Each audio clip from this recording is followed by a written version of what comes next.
The ideas that gave birth to our nation are the ideas that our nation is resistant to right now, and we should talk about that all the time.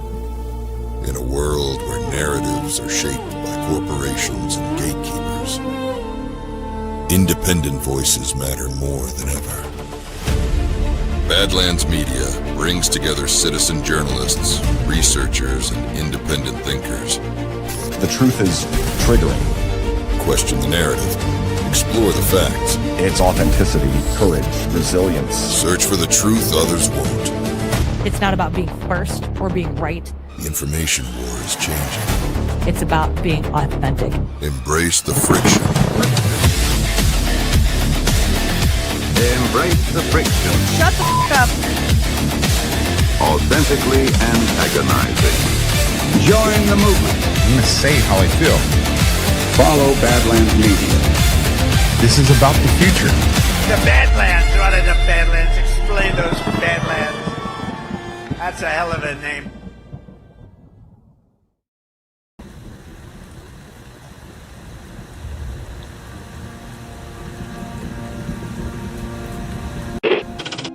Mr. Vice President, I'm going off script again, I know, but I just want to personally thank you.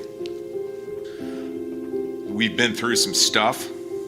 We've gone through some of the most complex military operations this country's ever conducted, and your steady hand and your leadership during those was a great source of strength for me. Thank you for your leadership. Thank you for your character. Thank you for your selfless service. Thank you for commitment. Thank you for being a mentor to me, Mr. Vice President. It's called the swamp. And you know what happened? And you know what I did? A big favor. I caught the swamp. I caught them all. Let's see what happens. Nobody else could have done that but me. I caught all of this corruption that was going on, and nobody else could have done it. Did I get that one right?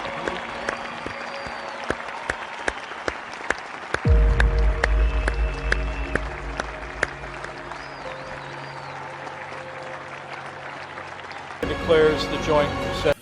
Well, good evening, everybody, and welcome to the Saturday edition of the Devolution Power Hour. As always, I am joined by Chris Paul from an undisclosed location. Chris, how you doing, man? I'm good. All my locations are undisclosed, so it would be weird to disclose my location, don't you think? Are you in a different undisclosed location than your different one? Oh, no, I'm in the same one as the different one. Because I'm just noticing a different setup with the headphones. Oh, well, the headphones thing is weird. Also, this thing should be over farther. That's better. No, that's not better. Not quite. So I've been trying to set this room up all week. And it's not there. But that's like an adhesive sound panel. Oh, yeah. That is, yeah. Oh, dude. I think it was going to be in the shot, but I forget how wide the shot is because I'm on the laptop camera. I have so many leftover adhesive panels of varying different shapes that I can mail to you. It could probably cover your whole room. I'm actually, we don't need to talk about my sound unit in here, but I have like these much thicker panels that you hang, and those are all up. And then I'm going to put like framed pictures and artwork around this zone because we're going to have like, a different setup soon. Yeah. Well, interesting. Well, that's cool. But anyway, very excited for that. Well, actually, first of all, let me do this. I got to say thank you to the Final Demand, who gifted 10 subscriptions right off the bat and totally outed Ash1776 as not having already been a subscriber. It's my favorite part about the gifted subs is it's basically calling people out who big fans, but not subscribers. So love that part of it. Been an interesting week with the Tyler Robinson stuff. And we're probably going to start off the conversation today with that. And we're going to get into a couple interesting election-related items in the second part of the show. Before we bring on our guest, because we do have a guest to start the show, I think we should probably get a quick word from our first sponsor, and then we can bring our guest on and maybe talk shit about him before we bring him on. It's probably ideal. But yeah, let's start with this. Earth Echo This episode is brought to you by Cacao Bliss from Earth Echo, a ceremonial grade cacao drink with 7 superfoods that lower appetite, boost focus, and calm anxiety. Raise your hand if you start every morning with coffee. Researchers at Johns Hopkins found that the theobromine, the natural compound in cacao, gives you up to 6 times longer lasting energy than caffeine with no jitters or crash. Drinking cacao as a morning ritual is over 5,000 years old. Today's sponsor has brought that ancient habit into the modern world, and it tastes like hot chocolate. And I actually mix mine with coffee, and I think that's the best way to do it. But that's just me. Most people have never heard of this. The Kuna people in Panama drink 5 cups of raw cacao every single day. Harvard researchers discovered their rates of cardiovascular problems are 9 times lower than Americans, and cancer rates are 15 times lower. Their energy, weight, and mental clarity stay remarkably strong into old age. The reason is flavanols, natural compounds in raw cacao that modern chocolate processing almost completely destroys. Research shows high flavanol cacao can increase stem cell counts by up to 220% and improve blood vessel function by up to 47%. But you need the real ceremonial grade form. Learn more and get your special discounts and free shipping today at trycacaobliss.com/badlands. That is trycacaobliss.com/badlands. And I do have it. It comes in this like sweet box. It'd be a great gift for somebody. But yeah, really cool. If you drink it just without mixing it with coffee, it doesn't taste like chocolate. I would say it tastes a little more earthy as the natural things do, but mix it with the coffee. That's the way to do it. Yeah, it's a beautiful package. That's what she said. Not like Mike Johnson's package, but beautiful nonetheless. Nothing's that beautiful, Chris. I was also going to let the chat know. Everybody's like, "Am I sick?" I don't feel even the least bit sick, but I've had like this frog in my throat since like Wednesday, and I don't know how else to describe it other than that because it's not even sore. I just sound like this now. Maybe it's something with the new place. Could be. It could be. I mean, I don't know. I'm in a different environment. I mean, I'm in a different city. So like it's a substantial enough difference that maybe there's like different pollens or whatever in the air. I have no idea, but I don't feel even the least bit sick, but nonetheless, I sound different. Well, that is weird. Also, one of my new favorite words to say is cacao. I love saying cacao. I just wanted to throw that out there. It's a fun word to say. Mm-hmm. Okay. All right. We're going to bring our guest on here shortly. But before I do, I want to preface this with saying, I know he was like way off with his gas price prediction for July 4th, but I don't want that to color his other coverage this week of the Tyler Robinson preliminary hearing. Because, you know, typically when people are that off in their predictions, I kind of write them off. I'm trying not to do that with Brian here. But Brian, how you doing, man? I'm doing good. How you guys doing? Doing pretty good. You had a busy week of Tyler Robinson furries shooting stuff. I'm not totally convinced that Lance Twiggs is a furry. He's definitely gay, but I'm not convinced he's a furry. Wait, why do you say he's definitely gay? Because he admitted that him and Tyler Robinson were in a relationship in the testimony that they allowed in the trial. But have you seen him having sex with a man? No, fortunately for myself, I have not seen that. Thank God. Okay. He doesn't come off as gay. He does look like Scott Russell, though. He's got the long hair. He's got a deep masculine voice. If you look at the other pictures outside of that one onesie picture that they blasted everywhere, he looks like a normal kid from the Midwest. Yeah. So Brian, I feel like you probably have a better, more complete understanding of what happened this week in that court hearing than any single person that there is. Yeah, I mean, I streamed the entire thing. All and you're smarter than the other people who streamed the entire thing. Yeah, I went into it. Obviously, I had my preconceived notions about what took place in that event, and that I had my preconceived notions. But I went in there objectively, trying to look at the evidence that was presented from both sides. And I came away with there's a lot of evidence that they put forward, and they took one little segment of evidence and just crammed everything into that segment. But in the long run, they don't have anything placing him on that rooftop. There's nothing placing him on that rooftop other than that one video that they claim is him, right? Well, no. So, yeah, that video they claim is him, but like the only video that we saw of Tyler Robinson on the campus is the video that we've seen for the last year. right? In just different forms. We get him in shorts going down the stairwell through the parking garage, his car driving in, and allegedly his car, by the way, allegedly his car driving in. Then he changes clothes. He comes back 3 hours later and walks in with jeans. And this is when he has the rifle in his pants. And, you know, I mean, the investigator testified on the stand. How do you know that's Tyler Robinson? His shoes. That's it. His shoes. I mean, Brian, what was your preconceived notion going into this? Like, can you let us know what your thoughts were of the whole situation beforehand? I never I've dabbled in all the conspiracy theories around this. You know, I've dabbled in the exploding lapel mic. I've dabbled in the shot from the crowd. I don't believe the shot from the crowd at all. The lapel mic is intriguing. I don't buy into that. The only piece of evidence that has always told me that this was not Tyler Robinson allegedly from that rooftop is the 30-06 with no exit wound. And I cannot get away from that. And that is the one thing. I mean, I've shot rifles my entire life. I've actually shot people with much smaller rifles, and I've seen the damage that they do. A 30-06 is going a 4.5-inch neck. And a lot of people are saying, well, I shot deer and there's no exit wound. Yeah, a deer's also probably, 20 inches across when you shoot the shoulder of a deer when you're aiming for that heart on a deer right behind the shoulder blade.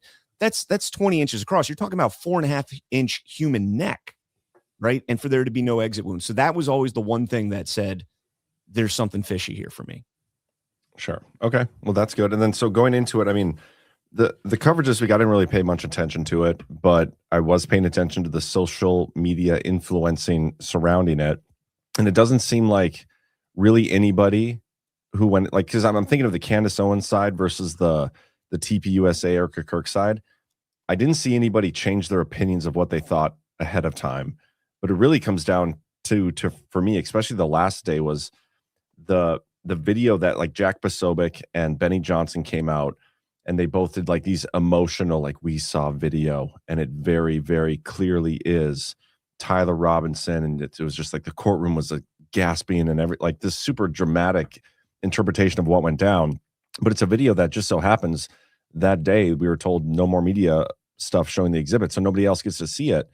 And I know you have a pretty interesting take on this, so I think you should maybe start there. Like, what did you see from both sides? What are you seeing now that you've seen the 5 days? And do you want to talk about that stuff you found on the video today? Sure. So I streamed the whole trial.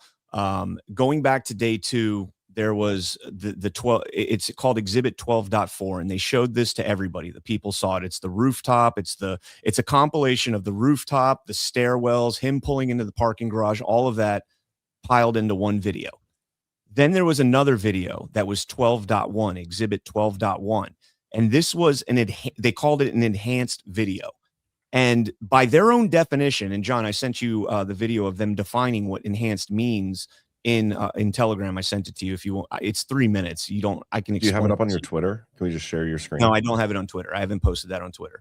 But I can explain to you, and you I can give you timestamps. It's on day 2 court TV. I can download it. Just give me a second. Okay. So they define the enhanced video as they remove the red circles. If it was in the stairwell, they had innocent bystanders that had blurs on their face. They removed the blurs from their face. And on the rooftop, they zoomed in on the rooftop. That is the extent of the enhanced video that they could not show the people on day 2 or on day 5. Now, so they show it on day 2. They show it to the judge. Fast forward to day 4. And at the very end of day 4, they bring up a motion calling for the public to be able to see Exhibit 12.1. And they're like, we know it's redundant and that they already showed 12.4, but we think it's important that the people can see 12.1 and see the shot being fired and all of this stuff. And the judge is like, yes, we'll do it. We'll do it on day 5. Tomorrow we'll do it. So day 5 rolls around, and there was the whole controversy about the letter that got leaked, right? The letter that flashed up on the screen for 2 seconds, and they got the screenshot of the letter. And so that letter changed everything in the court case today, or yesterday, excuse me. The judge went from, we're going to show 12.1, we're going to show all the exhibits, to we can no longer show the exhibits because this is now the second time that the state has leaked something that they weren't supposed to show. So we can no longer show the exhibits, and that includes 12.1. So we're no longer going to show 12.1 to the people. We're only going to show it to the people in the courtroom. And that was the enhanced video. And again, it was the state that leaked stuff that caused them to no longer be able to show things outside the court? Yes, but to be perfectly fair, and again, this is why, I'm trying to handle this objectively. The defense was actually the one that motioned for the censorship of all these exhibits. Sure. So the state leaked it. The defense is the one that and the defense this whole time has been the one that wanted to keep this out of the media. And I think after the op you saw today, following that video that everybody got to see yesterday, I think you can see why the defense wanted all of this kept out of the media, which I don't agree with, by the way. Do you want to explain A defense attorney is going to want evidence limited, period, because their job is not to please the audience at home. Their job is to make sure that their client is protected to the best they can under the law, right? So, and then not wanting it to go out to the media. I checked in on this a few times throughout the week, and the case they were making was that it would prejudice public opinion against their client, right? Correct. Okay. Correct. So they decide they're going to limit this. They show it to the public. Now, today I was talking to Ash about something with the case, and I was like, oh yeah, all these people are saying this. It's the same video. In fact, Ash, I think they showed this video on day 2. I think they showed it. So I went back and looked, and I was like, oh crap, they didn't show it to the public. They only showed it to the judge and the witness that was on the stand, the guy that's on the screen right now, David Null.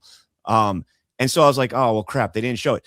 But then out of the corner of my eye, and I don't know how I didn't catch this earlier, you could see the state attorney's computer with the video, the enhanced video they were showing the judge playing on it. And so you could see this video that we're not allowed to see, right? The video that was like, oh my God, it was the toughest thing I ever saw.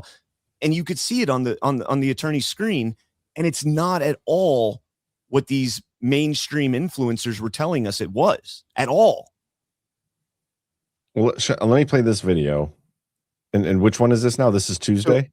So this is Tuesday, and this is kind of laying the baseline of what Exhibit 12.1 is, because a lot of people have been telling me the video on day 2 is different than the video on day 5. No, it's not. It's the same exact video.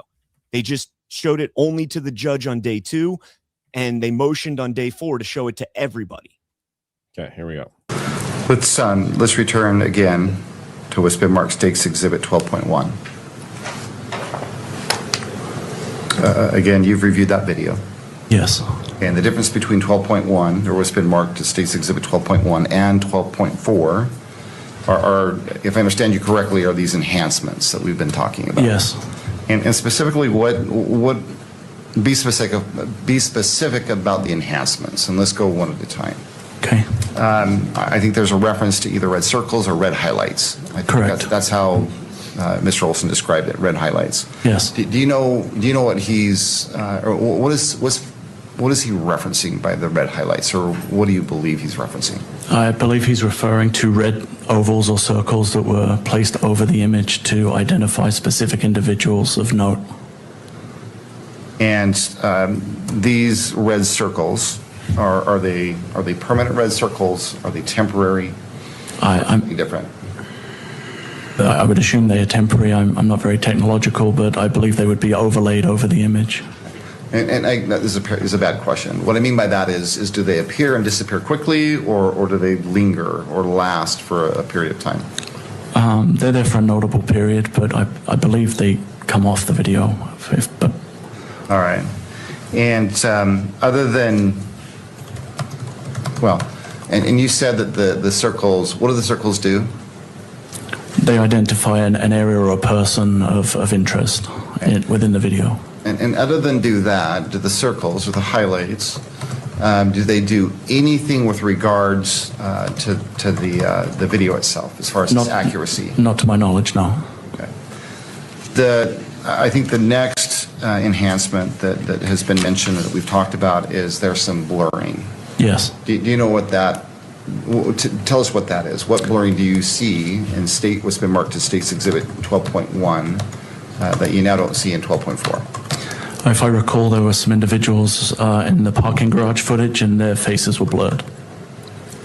Excuse me. Is anything other than faces being blurred? Not that I recall, no. And how often do you see the blurring throughout the video? I believe it's just in the original sequence in the parking garage. The other than the blurring, does the blurring, other than obviously blur out part of the image, does it change or impact the accuracy in your mind of that part of the compilation video? Not to my knowledge, no. And then the last thing is, I believe, is there some zooming in and zooming out that's in 12.1 that has been removed yes. from 12.4. What can you tell us about the zooming in and the zooming out? Predominantly, it's in the area that was referred to as viewing the Losi building rooftop. I believe it focuses on the area where Mr. Robinson comes up the stairs and onto the rooftop. Those portions of that particular footage were zoomed in for clarity. Other than zooming in and zooming out, does at least that enhancement to the video, does it change the content of the video? No. The accuracy of the video in your mind? No. Okay. Okay, so this is just discussing the video, like it's zooming in, the circles on it, the red dots, the decoded video, essentially. Yeah, it's mainly to show people, because one of the biggest pushbacks I've gotten on my post so far is that that's not the video they showed on day 5. It's exactly the video they showed on day 5. The exhibit was titled 12.1. The judge announced it before he played the video for the whole court. They pointed the camera up at the Great Seal of Utah for 10 minutes, not 20 minutes like Benny Johnson said, for 10 minutes while the video played. And that right there was the special agent for the State Bureau of Investigation in charge of the investigation that is outlining what the enhancements were. No red circles, no blurs on the faces, and they zoomed in on the Losi building. And that was it. That was it. Okay. So now this next video, should I play that? I don't think you need to play that one. I don't think you need to. If you want to play like maybe a minute of the section where I show the day 2 when they're actually showing, where you can see the computer screen, so that you get, and again, it is showing a recording of a computer screen of a camera. So there is a lot of compression. It's going to be, degraded video. But my point is that this is not anything. The FBI had this exact video with a zoomed in quality, zooming of this video back in September of 2025. Okay, go ahead. I think what I want to do first is play Jack Posobiec's video and Benny Johnson's, because ultimately the whole reason I really don't care about this trial. I couldn't get into it this week, but as I said, I'm watching like the social media influencing around it, the psyops going on around it, and this is a definite psyop. They are trying to influence the outcome of this trial. There is no, everybody's the right to a fair trial, right? And whether Tyler Robinson is guilty or not, that is supposed to be determined in the trial. And I don't know if you can say that he's going to get a fair trial with what's going on here, with what Poso is doing and what Benny Johnson are doing. Doesn't it say something strange about this whole sordid affair that the people supposedly closest to Charlie Kirk are the ones running this coordinated messaging op about this ridiculous hearing? It does say something. The whole thing it's weird. The whole thing has been a mess and a clown show since the first moment of it. And anyway, we can continue forward with the hearing from this week. Well, one thing I did do today is I went through a whole bunch of Jack Posobiec's timeline, just looking for stuff like when he was covering the Derek Chauvin trial, like he was all in on like the media bias. He'll never get a fair trial here because of what the politicians in Minnesota have said about it, which is funny because JD Vance came out and was like, Tyler Robinson is super guilty. But, Jack Posobiec had this post back in 2021, innocent before proven guilty is bullshit for any case the media gets involved in. And it's been that way for years. And here he is doing the same exact thing. We can show the video. I think everything's been proven. I think I think it's proven. I would say beyond probable cause at this point. I think that the question for me is how do you even get reasonable doubt when there's so much evidence? But the thing that I do just have to say is that I know that you guys watching on live stream couldn't see the last video that was shown. Well, it wasn't edited. It was zoomed in. It was zoomed in from the surveillance video off campus, and specifically the part of the Losi Center, the roof, and you see everything. You see everything. He except his face. Over, he assembles a gun, goes to the edge, gets down in a prone position, and you see the time, and we all know what time. And it was like so slow, just watching those seconds, click, click, click, and then you see him take the shot, and he takes the shot, and then immediately runs. And we've seen that video already, but I knew we were going to watch that, but I wasn't prepared to see this side of what happened because we've never seen it before. We saw the other end of the shot, obviously, but this was a whole other level of just evil, and I got very upset watching it. And obviously the family was very hard for them to watch. And I looked over and I saw Tyler wasn't even looking. He wasn't even looking. See what he did. And I would just say that I do wish, the public could see that. I hope that video was made public, not because I want it to happen. I didn't want any of this to happen. I hate all of this. I hate being here. But people need to see what happened. People need to see the other side of this, because this is a case. We need to see the truth. We need to see the facts. And it's the video of the sniper taking the shot. It is exactly what you think it would look like, but it's one of the hardest things I've ever had to watch, probably since the initial, when this happened. Just look at the first video. Very strange. Okay, so to be fair, while I think that is very dramatic, and I can look, that was his friend, so I get that. There's a lot of emotion behind it. He actually was not off on his description of it, right? The Benny Johnson one is the one that's awful. The Benny Johnson one is awful. He wasn't too far off on it, and then we could get into the Tatum thumbnail. Okay, well, let me find the Benny Johnson one.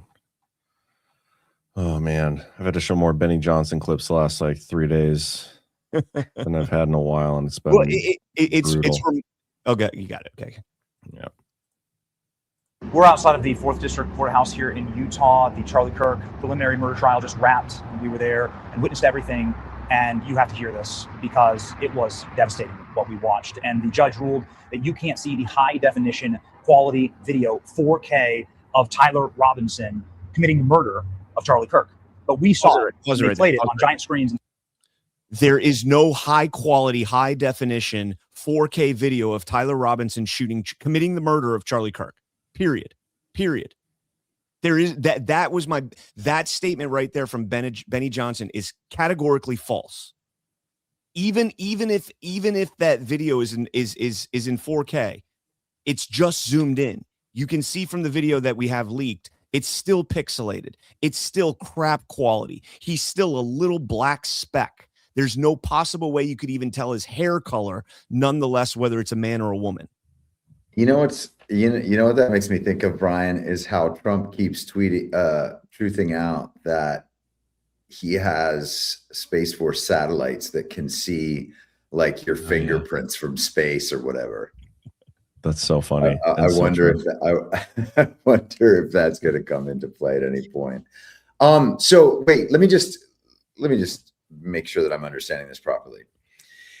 The video of the little speck running across the top of the building that has been out on the internet for 10 months, they have the high def version of that, and that is the evidence that we are told is the damning evidence. It's not the high def version. We've already seen the zoomed in version of him running from the building to where he jumps off. The only difference now is we have the video of him even further away by quite a bit, right? Because the corner of the building where he jumps down is the exact opposite corner where he's alleged to have taken the shot. So it's even further away, more disturbances in the way, and that zoomed in. And we have that photo now. And it does not contain his face. Not at all. Not even, dude, you couldn't even tell if it was an ant or a person. If it was an ant on your screen or a person. So in addition to the lack of conclusive evidence in this video, we also have to concern ourselves with the provenance of the video, why the video was never made public when all the others were for these 10 months, and then any number of other variables concerning the validity and truthfulness and, you know, the kind of chain of custody and everything else about this piece of evidence, right? Correct. Yeah. Okay. Yep. All right. Not to mention these psyops right here that these people are pushing. Right. Went along with it. In coordinated fashion, using the same phrasing. It's been going on all week. Yeah. Let me play should I play the rest of this, Brian? You good with that? Yeah, because I think Ash is in the chat and I really want to piss her off with him invoking Christianity for a speedy trial. Yeah, I think that's a good idea. Side of the courthouse, you can see clearly Tyler Robinson's face. You can see crystal clear the license plate number on his vehicle, his movements on the rooftop. You can time it up to when Charlie Kirk was murdered. And what you also couldn't see was what happened inside of the courthouse. Erica Kirk was sobbing in the arms of her mother-in-law, Charlie's mother, Mrs. Kirk. Feet away is Tyler Robinson, pale, sallow, bony, emaciated, staring at the floor the whole time, twitching and looking straight ahead, refuses to watch the video, refused to make eye contact with the family. Emotional day. The judge played all 20 minutes of the high definition security footage and the whole courthouse gasped when it was over. It was really tough to watch. The prosecution has a demonstrable, overwhelming case. They said that multiple times. The defense has nothing. They asked minutiae questions about DNA evidence, but the judge was just chewing them along as we get to this 4K video reveal that will eventually be made public. It's already a case that is overwhelming against Tyler Robinson. But once you see this video, you will cast out all of the demons that have been attacking the Kirk family. It has been one of the most grotesque demonic evils that have been visited upon innocent people. It's happened to this beautiful family. Once you see all of the evidence that we saw today, it's over. And that's what the lawyers said today. Please pray. Erica Kirk asked us to do this. Pray for a speedy trial. We have a right to a speedy trial here. It's in our Constitution. We don't have to wait years in order to get to a trial phase here. We want justice to be done. Justice has to be done in this case and done immediately. So please pray for the Kirks. They've been through enough. Time for justice for the widow. And just a word to all Christians out there. The Bible calls us in the Old Testament, the New Testament, to defend the widow, to defend the orphans, to provide for her and to stand up for her. And so be a Christian today. Be upright. Please pray for justice in this case and a speedy trial. Thank you. God bless you. We're outside of the 4th District. How long do they start like quoting the Bible as saying like the Bible calls you to defend Erica Kirk specifically by name? It's crazy. So a couple things you got wrong there. The video is only 10 minutes. It's not 20 minutes. You when they played it in the courtroom, the cameras were still rolling. They just zoomed up at the seal, and you can time when they started to when they came back in session. And it was 10 minutes, not 20 minutes. He's said that twice now, and I don't know where that's coming from. The license plate thing is interesting. I would like to see that because there's a bunch of photos online of the car in the parking garage and the car that was impounded from his house, and the front splitter on the car is totally different. It's a much different splitter. Now, again, I don't know whether that's one thing or the other. But the point is the video of him shooting is not at all what he described. It's not high def. It's not 4K. It's not up close. It's not something that you see. I don't even know if you'd be able to see the smoke from the rifle. You know, there's people saying you could see the muzzle flash. No way. No way in broad daylight could you see the muzzle flash from a rifle, from a camera 400 yards away, zoomed in and all pixelated like that. Now, to further the op at the end of the video that I put out, I'd called out somebody. If you want to go to the very end of that video. So we'll first tell us, this is the video we're seeing here, right? That they're claiming is the one that's the original. No, that's the original. Okay. So that is the one that we all have access to. That's the computer science building. It's the building right behind the Losi building. And that is the original that we were shown in court on day 2. It's exhibit 12.4. And if you go like maybe towards the middle of that click, you can see the computer screen that the woman has there. Yeah. That is literally the top left quadrant, or excuse me, the top left quadrant of the first video, just zoomed in a little bit. Maybe maybe like 2x. So you can see the top of the building. Yeah, and if you keep going, I actually make it bigger. There you go. So now this right here is this is where he's allegedly laying in the prone. That's what they're looking at to tell that he's laying in the prone. Okay. And if you go one more step forward, when it changes, when the screen changes, one more. Oh, maybe too far. Oh, wait, maybe it is that one. Okay, so go. Yeah, right there. Yeah, there you can see Saw him that run across. That's him running across. That's how clear it is. Wait. Yeah. Yes. Oh, wow. That's the identifying exhibit 12.1 that they showed everybody in court that the judge forbid to allow after he allowed it on day 4. So Posobiec said a couple of things. He said that this is overwhelming evidence for probable cause, and that means that this should go to trial.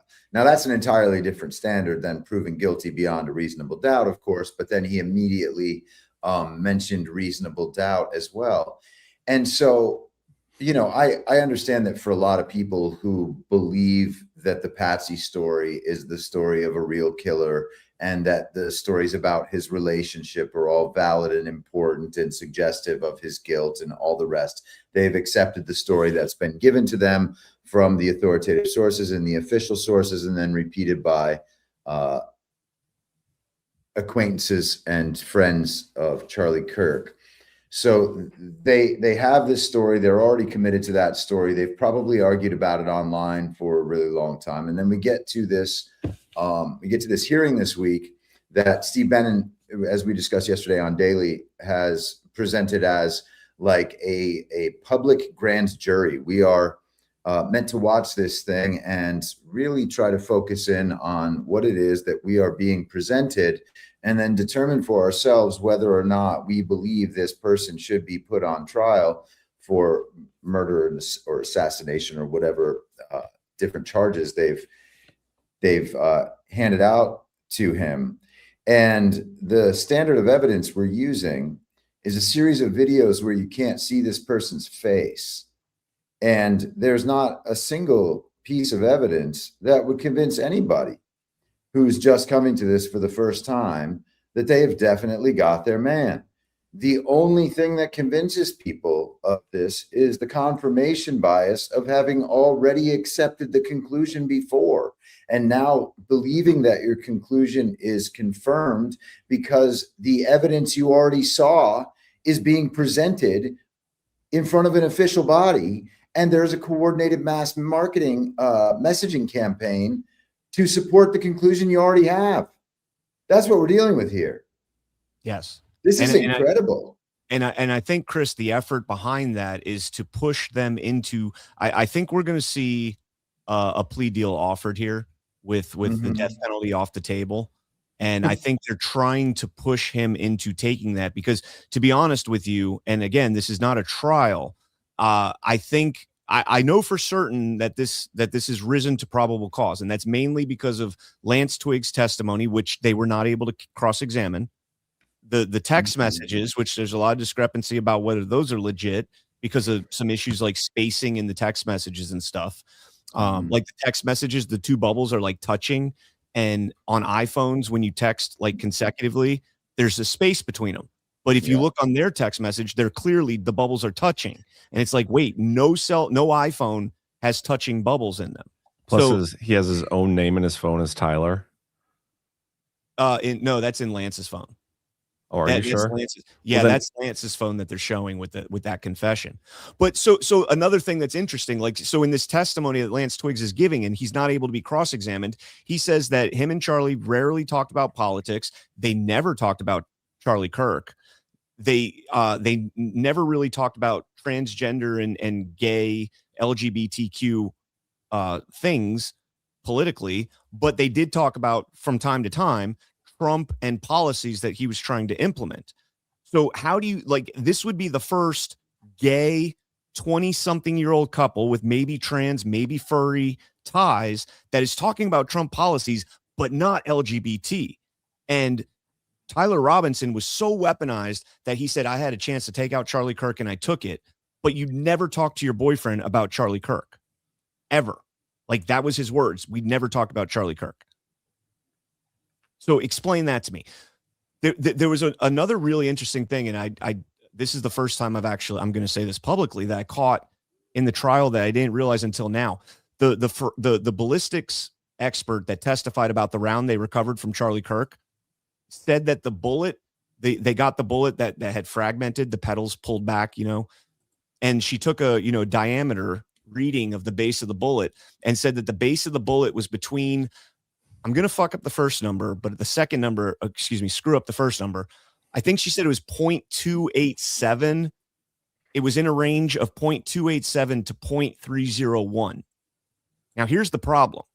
A 30-06 round is 0.308.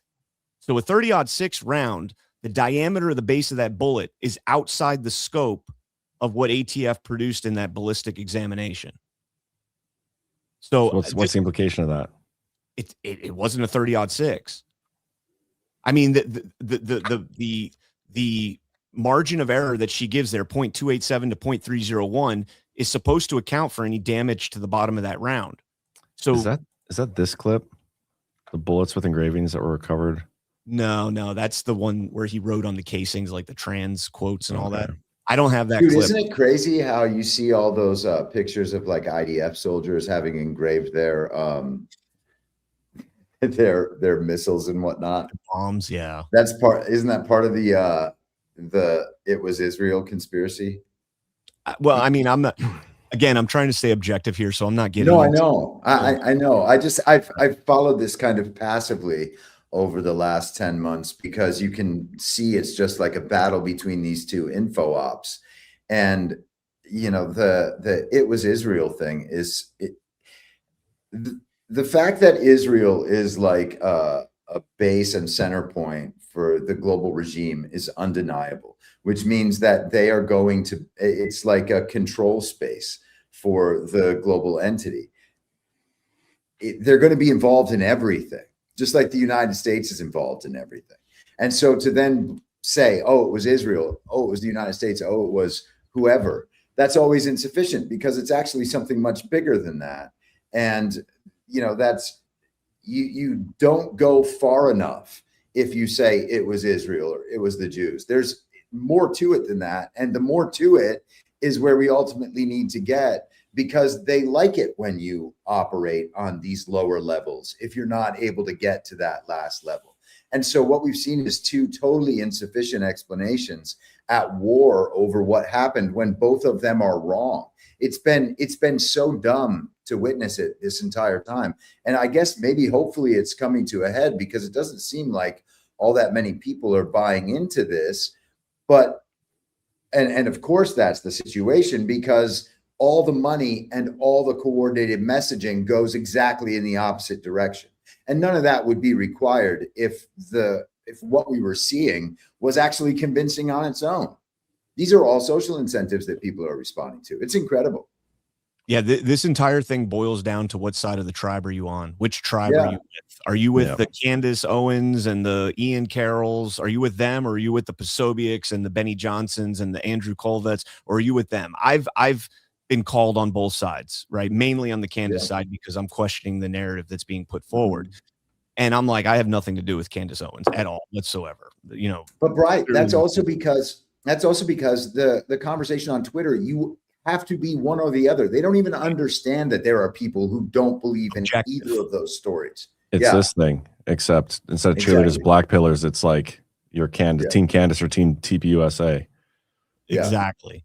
Like I called out, the ammunition. The ATF received 4 bullet fragments. Then in questioning, they said, well, the medical examiner had 7 bullet fragments.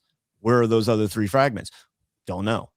And it's like, so there's so many holes in this case that I don't know. And again, this was a prelim hearing, so there's a lot more evidence that could come out in a full-blown trial. Cross-examinations. They're going to cross-examine Lance Twiggs. They're going to cross-examine. They're going to get the metadata on the confession note. Like, there's a ton more stuff that's going to come out. But there's fundamental things that you're like, this makes no sense. ATF got 4 fragments. There's 7. We were told Charlie Kirk did not have an exit wound. That means every fragment of that bullet should have been in Charlie Kirk's body. But they didn't find it all? We don't have it all. Well, And if we had it all, that's weird. Go ahead. If we had it all, we could tell exactly the weight of the bullet. We would be able to take all those fragments, weigh them out, and be like, yep, this is a 150 grain bullet, which matches the other 4 Remington's core locked ammunition that was in his magazine. But we don't have it. It's gone. I would suggest that there's not a single stable fact of this entire event. There's nothing that you can actually say, we know this for sure about the Charlie Kirk trauma event, including even the most basic stuff. And that's a damn shame because it's an emotional issue for a lot of people. But the idea that you can parse this and get to reasonable doubt on the evidence that we've been shown online, is there any evidence that people weren't already aware of from some story or some leak or some post online, Brian? Were they showing stuff that people are like, wow, I've never seen this before?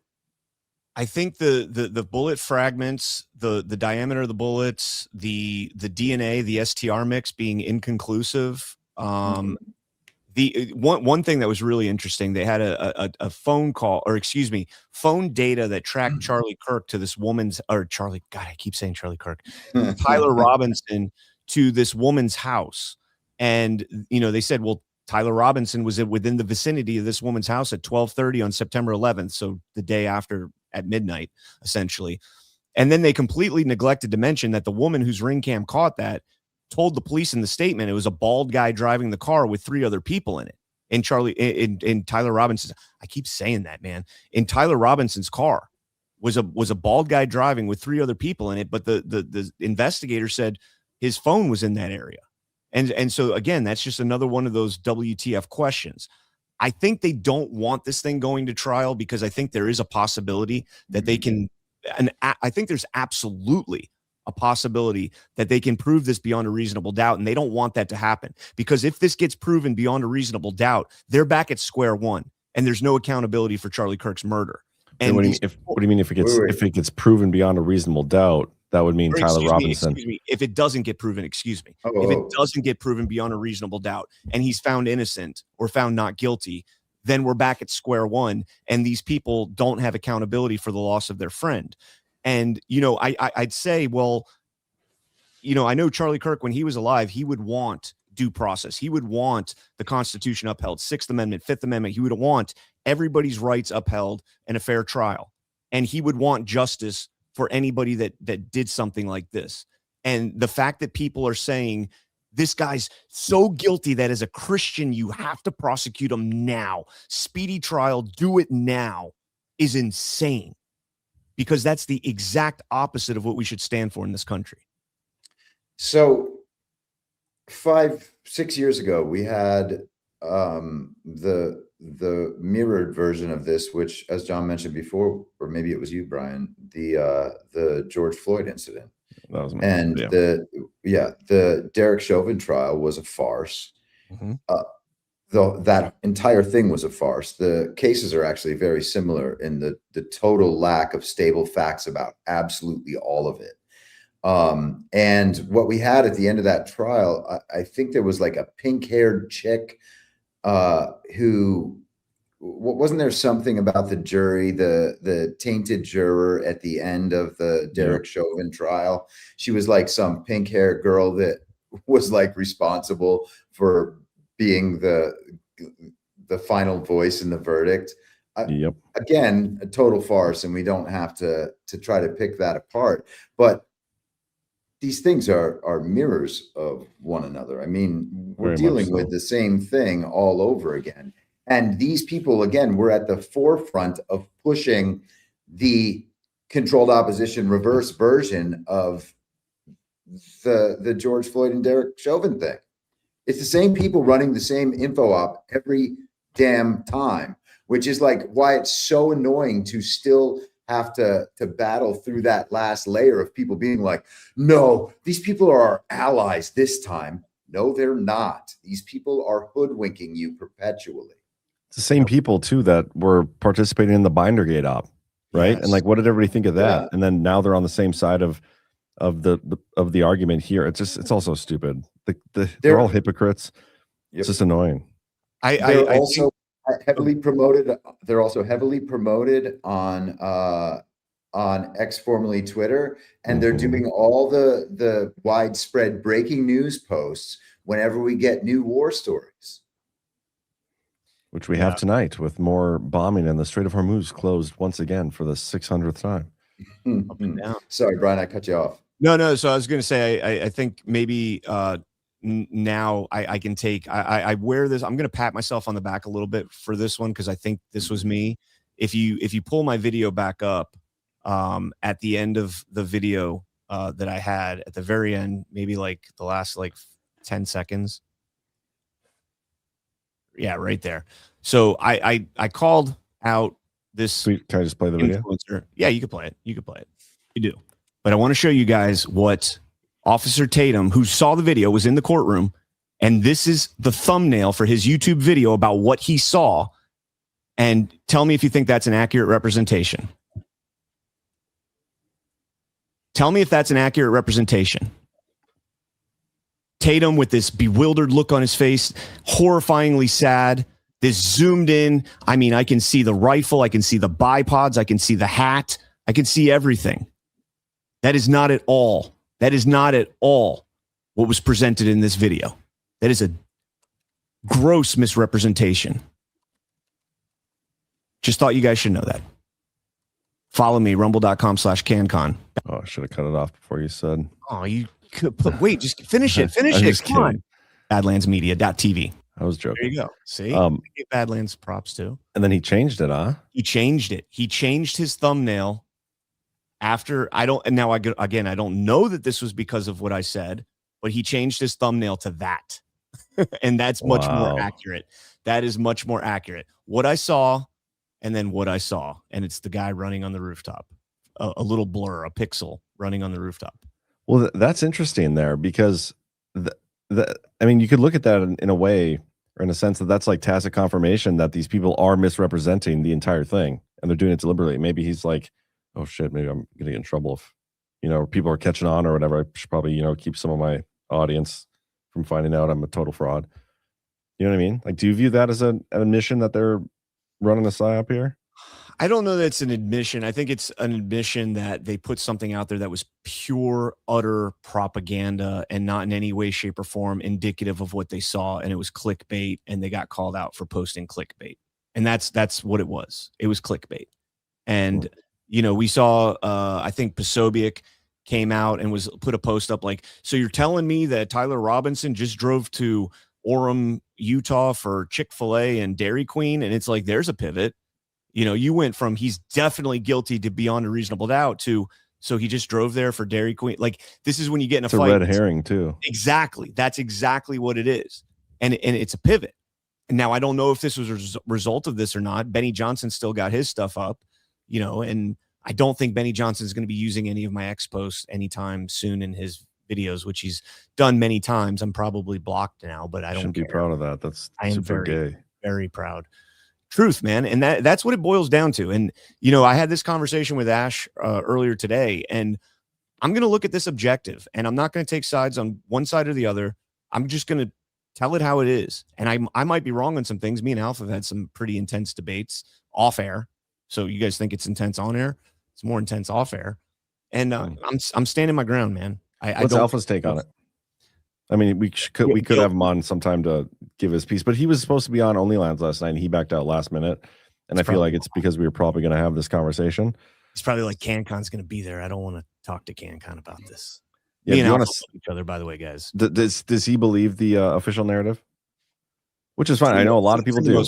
For the most part, he thinks he's 100% guilty. Well, I don't want to say 100% because only cis deal in absolutes. Imagine the standard of evidence to convict someone for murder if this counts. Agreed.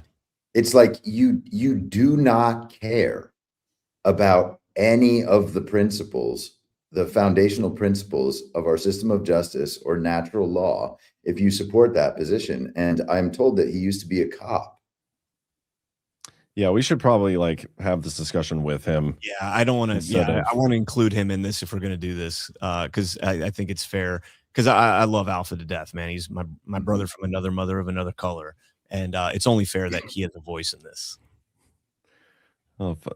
But we do From another disagree. mother from another color. My brother from another mother of another color, because he's Mexican, so he's American, but he's of Mexican origin. At Your some foster point. children. Is that what you're saying? Yeah. So we're boys. We're brothers from another mother of another color. The Marine. Anyway. Man. Well, Brian, we're probably going to say goodbye to you here unless there's anything else you want to say. Nope. All right. Thanks for having me. I appreciate you guys letting me, because I've been getting a lot of stuff on X about this, and it's good to get this out there. Yeah, and I think it's good to have your perspective in the conversation, because I can't imagine that these people watched this second by second this week as you did, particularly not with an open mind and not with direct financial and social incentives powering your point of view. Yes, I've made $0 from what I did. I got $100 Rumble rant on Friday for there you go. the stream. So I got like $80 from Rumble. So for 4 days of streaming, like 30 hours worth of streaming, I made like $80. So that is my financial incentive. Total sellout. I knew it.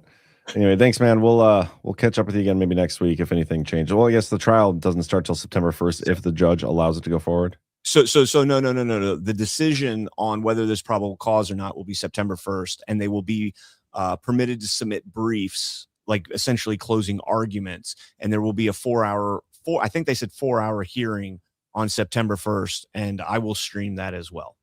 Okay. Sounds good, man. We'll catch you later. See you guys.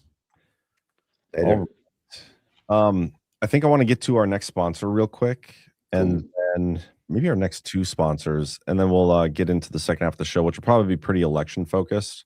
But yeah, I appreciate Brian joining us, and those who've left rants and stuff, we'll get to those at the end. Seen quite a few of those roll in, but let's just start with a little bit of soft disclosure, because you got to go get that soft disclosure, softdisclosure.com. One hero, one mission to deliver softness to America.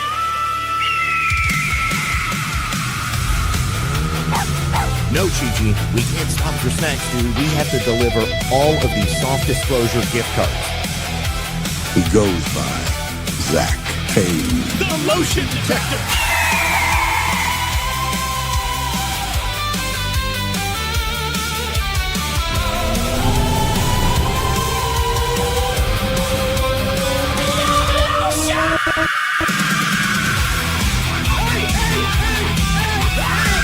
Hey, stop fighting over the beer brush.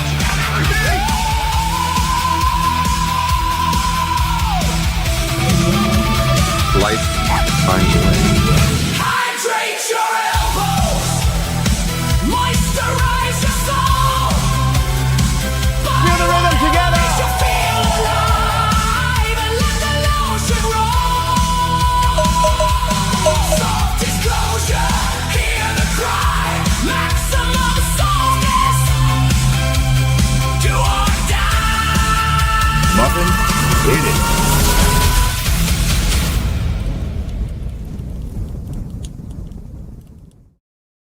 Softdisclosure.com. The current promo code is Muffin Hit It. And if you guys go to softdisclosure.com and check out the reviews on the products, it will probably blow your mind, and I highly encourage you to do so. We also have a ad from Rumble Wallet. Let me do this quick if I can find. There we go. All right. This is a paid ad from Rumble Wallet. And quick question, how much control do you have over your money right now? Technology has changed everything, and now it's changing how money works. Crypto started as a niche, but now it's going mainstream with faster payments, more control, fewer middlemen.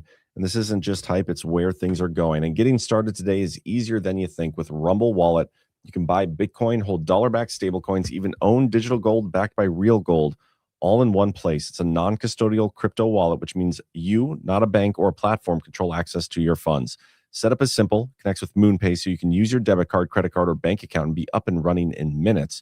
You can even use your Rumble Wallet to support your favorite Rumble creators like those of us here at Badlands, directly. So take control of your money now, scan the QR code, or click the link in the description of this video. You can even go to wallet.rumble.com/DPH and get started with Rumble Wallet today. All right, man. Do you want to start with, should we start with the EAC story, or should we get into some of those election stories maybe and then lead into So the New York Times one goes right into the EAC story. So maybe we can start there because that was, a little over a week ago now. Yeah. And I think that that'll lead us into the EAC thing, and then we can go to the CNN article. Okay. So these are three separate stories, but they all kind of connect together. And I think I've gone over the EAC thing on my show, and I've gone over this New York Times story on my show. Haven't gone over the CNN one because that just came out today, I believe. But there's a lot of concern, and I think this is very interesting leading into this upcoming election because there's been talk about what Trump might do, and it's kind of this back and forth between both sides of like how they're going to approach the midterms. But when the left is like, or the establishment is freaking out over Trump's potential options, one of them being, even canceling the midterms, it's notable because it gives me that vibe of like back when Trump was leaving office for the first time and Biden was coming in after J6 before the inauguration. Everybody's still freaking out, rushing to like Nancy Pelosi was calling generals being like, don't let Trump do anything with the codes or, whatever, be ready to, wheel Trump out of there. And then they rush to impeach him. They've always been worried about what Trump might do. And this is like another one of those instances where I think they're worried about what Trump has the authority and will try to do when it comes to the election stuff. And so this story from July 2nd, the many ways Trump is trying to tip the scales for the midterms. Did you have something? John, before we start, just in the last couple of days, I'm sure that you've seen these headlines. I haven't paid much attention to this story. I don't think it's something that's necessarily worth going deep on, and we can just watch how it evolves. But they're talking about Trump wanting to lock down DC again and put up fences and the rest of it. Did you see that? Yeah, I think that has to do with the Iran assassination situation. And so these things will all tie together eventually, which is really interesting. But we've heard claims like this in years past, what Trump is going to do to threaten the elections. And so the fact that it's coming around again, I think is interesting. And just to kind of preview where my head's at for the audience, and I don't know if we talked about this before or not, but I posted about it on my Substack. You got to wonder if they are trying to shut down, like to get the elections canceled and then lay it at the feet of Trump as though he did it. And so love that idea. Yeah, man. So by the time I think we're done with the CNN article, I think that'll make more sense. And maybe that sounds a little outlandish right now. And it sounds like the opposite of the thing I was saying a few days ago, which is that I thought I want elections canceled because I think that will bring us to some sort of resolution. And I thought that Trump was headed in that direction, but maybe he was only kind of hinting in that direction to bring the full force of this. I don't know, obviously, but I think that's an interesting thought, and we could get into it more later, but just my initial response to that is if Trump does do something to fix our elections, if that's a possible thing, like we don't know what he has up his sleeve, we don't know what's next, but let's say he does something, he interdicts, he has the National Guard there, which is one of the options they talk about, and like it's 1 day, paper only voter ID, all the stuff that we've always dreamed of. I could see the establishment wanting to cancel the elections if that's what the elections end up being. You know what I mean? So I can do that. But right now they're feeling it the other way. But yeah, we can do it. Well, certainly, and we've talked about this a number of times, if they were to like pass the SAVE Act, what would happen immediately would be a series of court challenges to that. And they would, of course, find federal judges to either allow things to go forward or to stop them in their tracks, depending on the situation. But whatever outcome they wanted, they would achieve that for long enough to push it through. I mean, we're not even 4 months away at this point. Yeah, it ain't happening. But who knows? We'll see. But let's get through some of this article here. And I'm probably not going to read the entire thing. I'm going to give some top line stuff from each section, I think, unless you have something specific you want to go through. My first highlight was right below the those symbols right there. Okay. Well, let me read the intro paragraphs here. President Trump is trying to use the levers of the federal government along with personal influence over state and local lawmakers to reshape the rules governing the 2026 midterms and future elections in extraordinary ways. This is exactly how they framed and actually built cases against him in 2020. Like the stuff that they persecuted him for was these things, with the electors, the fake electors case, and him trying to, use the federal government to interfere in the election. It's everything they went after him for. They're accusing him of still doing now. Many of these efforts have been blocked by courts, stymied by the Constitution, or stopped in Congress. But the relentless assault by the president on the electoral process, both administratively and rhetorically, is likely to sow doubt and lay groundwork for extensive challenges to election results. Agencies and officials across the federal government have, at the direction of Mr. Trump, undertaken dozens of actions grounded in novel strategies and aimed at insulating Republicans from potential losses in November. Those actions fall into 6 major categories, and some fall into more than one. And the categories are, do you want to say something? It's just incredible that it's taken as a given now that the nation would vote for Democrats if everything was fair and equal and done according to the law. Yeah, it is kind of funny too, because the left, that's what they present, the establishment, that's what they present, but then everybody on the right thinks the exact opposite. They're like, well, if we had free and fair elections, everybody would vote Republican or vote conservative. Right. They're totally polarized. But it's important for them to establish, and everybody knows about who the popular party is at a given moment. Yeah, they want us to know that everybody knows that the Democrats would win. Sure. I think they mentioned that in the CNN article as well. Yeah. Like it's going to be a bloodbath before a David lot of Axelrod, I think, is the one. Yeah. Yeah. So the 6 categories are taking steps to nationalize elections, trying to tighten voting restrictions, pushing for mid-decade redistricting, cutting election security, undermining faith in the electoral system by questioning previous results. And just a note, that is exactly what we got indicted for in our fake mock jury trial thing at Deadwood. And then punishing those who have worked against election denialism. And so which one was the first highlight of yours? Just the following right there. Yeah. The way it talks about the U.S. Constitution. So it says the Constitution puts control over elections in the hands of states and grants Congress the ability to pass federal election legislation. It gives no explicit authority to the executive branch. But in early February, Mr. Trump said he wanted the Republican-led federal government to nationalize or take over the running of elections. A state is an agent for the federal government in elections, he said. And then it mentioned Trump's executive order seeking broad authority over elections in March 2025. The order required documentary proof of citizenship to register to vote and mandated the return of ballots by election day. Those were almost universally blocked by courts, which found that the order clearly violated the separation of powers and exceeded the president's authority. Okay, so I went back and looked at that executive order, and this executive order deals mostly, maybe mostly is overstating the case, but I don't think so, with the Election Assistance Commission, which is what they call an independent agency that the Congress set up in 2002 after the post-Bush v. Gore and post 9/11. Yep. While they're installing the security state, they explicitly want to standardize, and this is something that's happened cyclically throughout our history since 1842.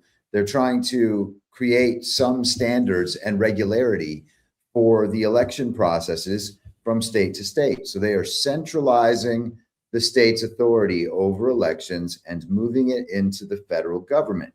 And so they set up the Election Assistance Commission, and they say this is bipartisan. There are 4 members on the board. There's 2 on each side. So we don't have to worry, everybody. It's bipartisan. They're like cats and dogs.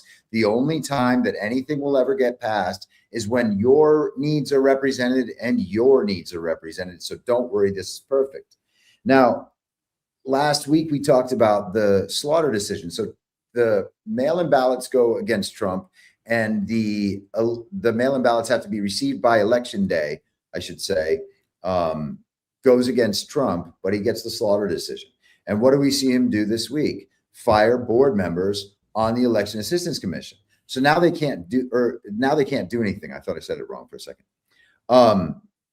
They're not going to be able to do their jobs. They're not going to be able to make decisions. This agency shouldn't exist in the first place. 100%. Okay. And I commented to one of General Flynn's posts on Substack today because he suggested that Seth Keshel run the Election Assistance Commission. And I love Seth Keshel. And he's a great dude, but there shouldn't be an Election Assistance Commission. What did you say to him?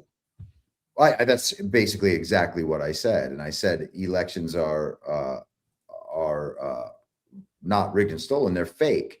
And we need to be focused on this thing and shrinking the federal government. We don't need independent agencies running elections. I'll pause.